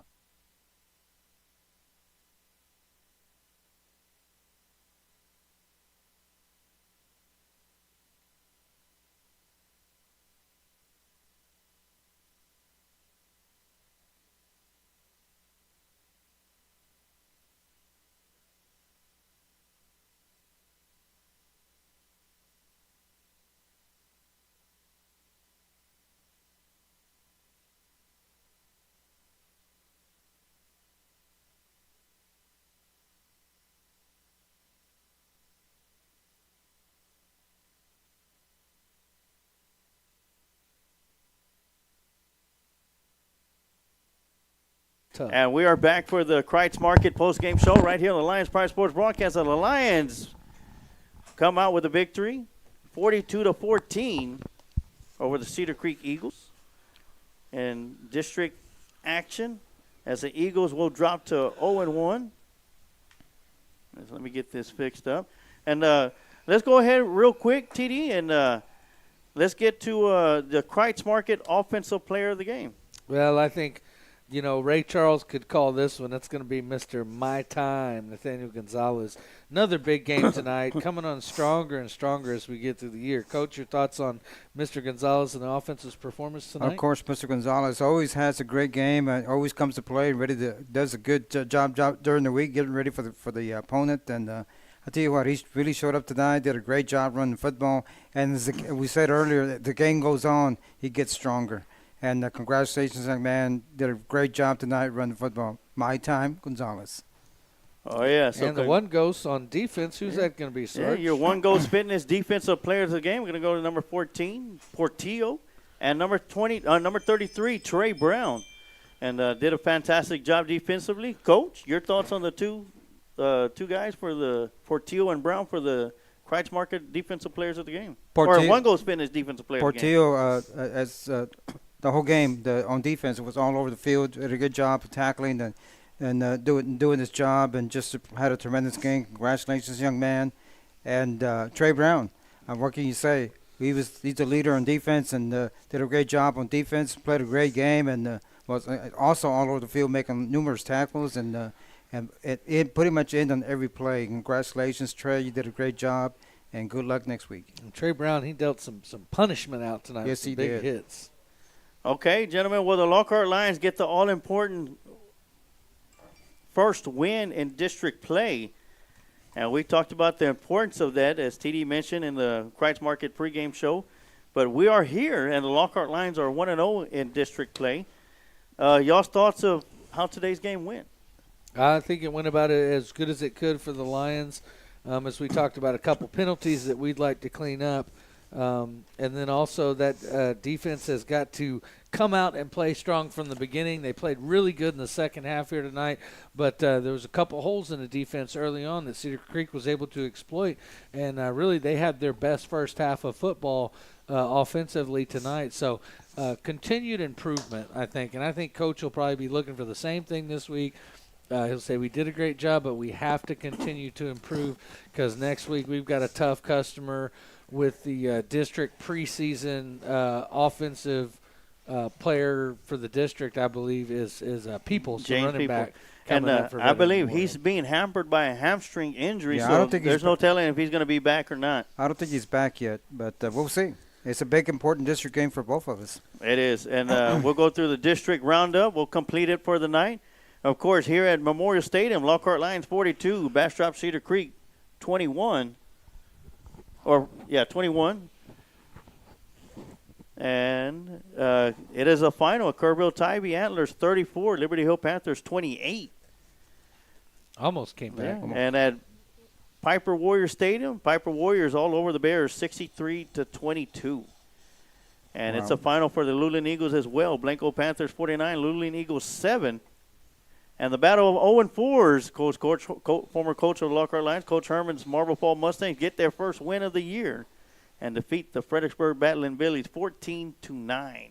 So congratulations to Herman and congratulations to Coach Mavis and the coaching staff. Fantastic job here at Memorial Stadium. Lockhart Lions comes out with a victory, and we'll be heading off to Week 2 with the 1-0 record in district play to take on the Veterans Memorial Patriots, who had their week off this week. But they'll be looking to get back into action next week at Lions Field. And we'll be back there for more action right here on the Lions Party Border broadcast. So as for myself, in middle Sarge, go ahead, Coach. Real quick, I'd like to give kudos to the great helmets the Lockhart Lions are wearing tonight. Oh, yes. Love it. And if you didn't get a chance to look at the helmet, here it is real quick as we close it out. The final, Lockhart Lions 42, Cedar Creek Eagles 21. Man, that is a nice helmet. Yeah, it is a nice helmet. So that's going to do it for us from Memorial Stadium. Until next week, from myself and Miller Sarge Juarez, TD Tom Dunn, and the coach Amado Galvez. Like I always say, you could take the lion out of Lockhart, but you can never take the heart out of Lockhart. Go Lions.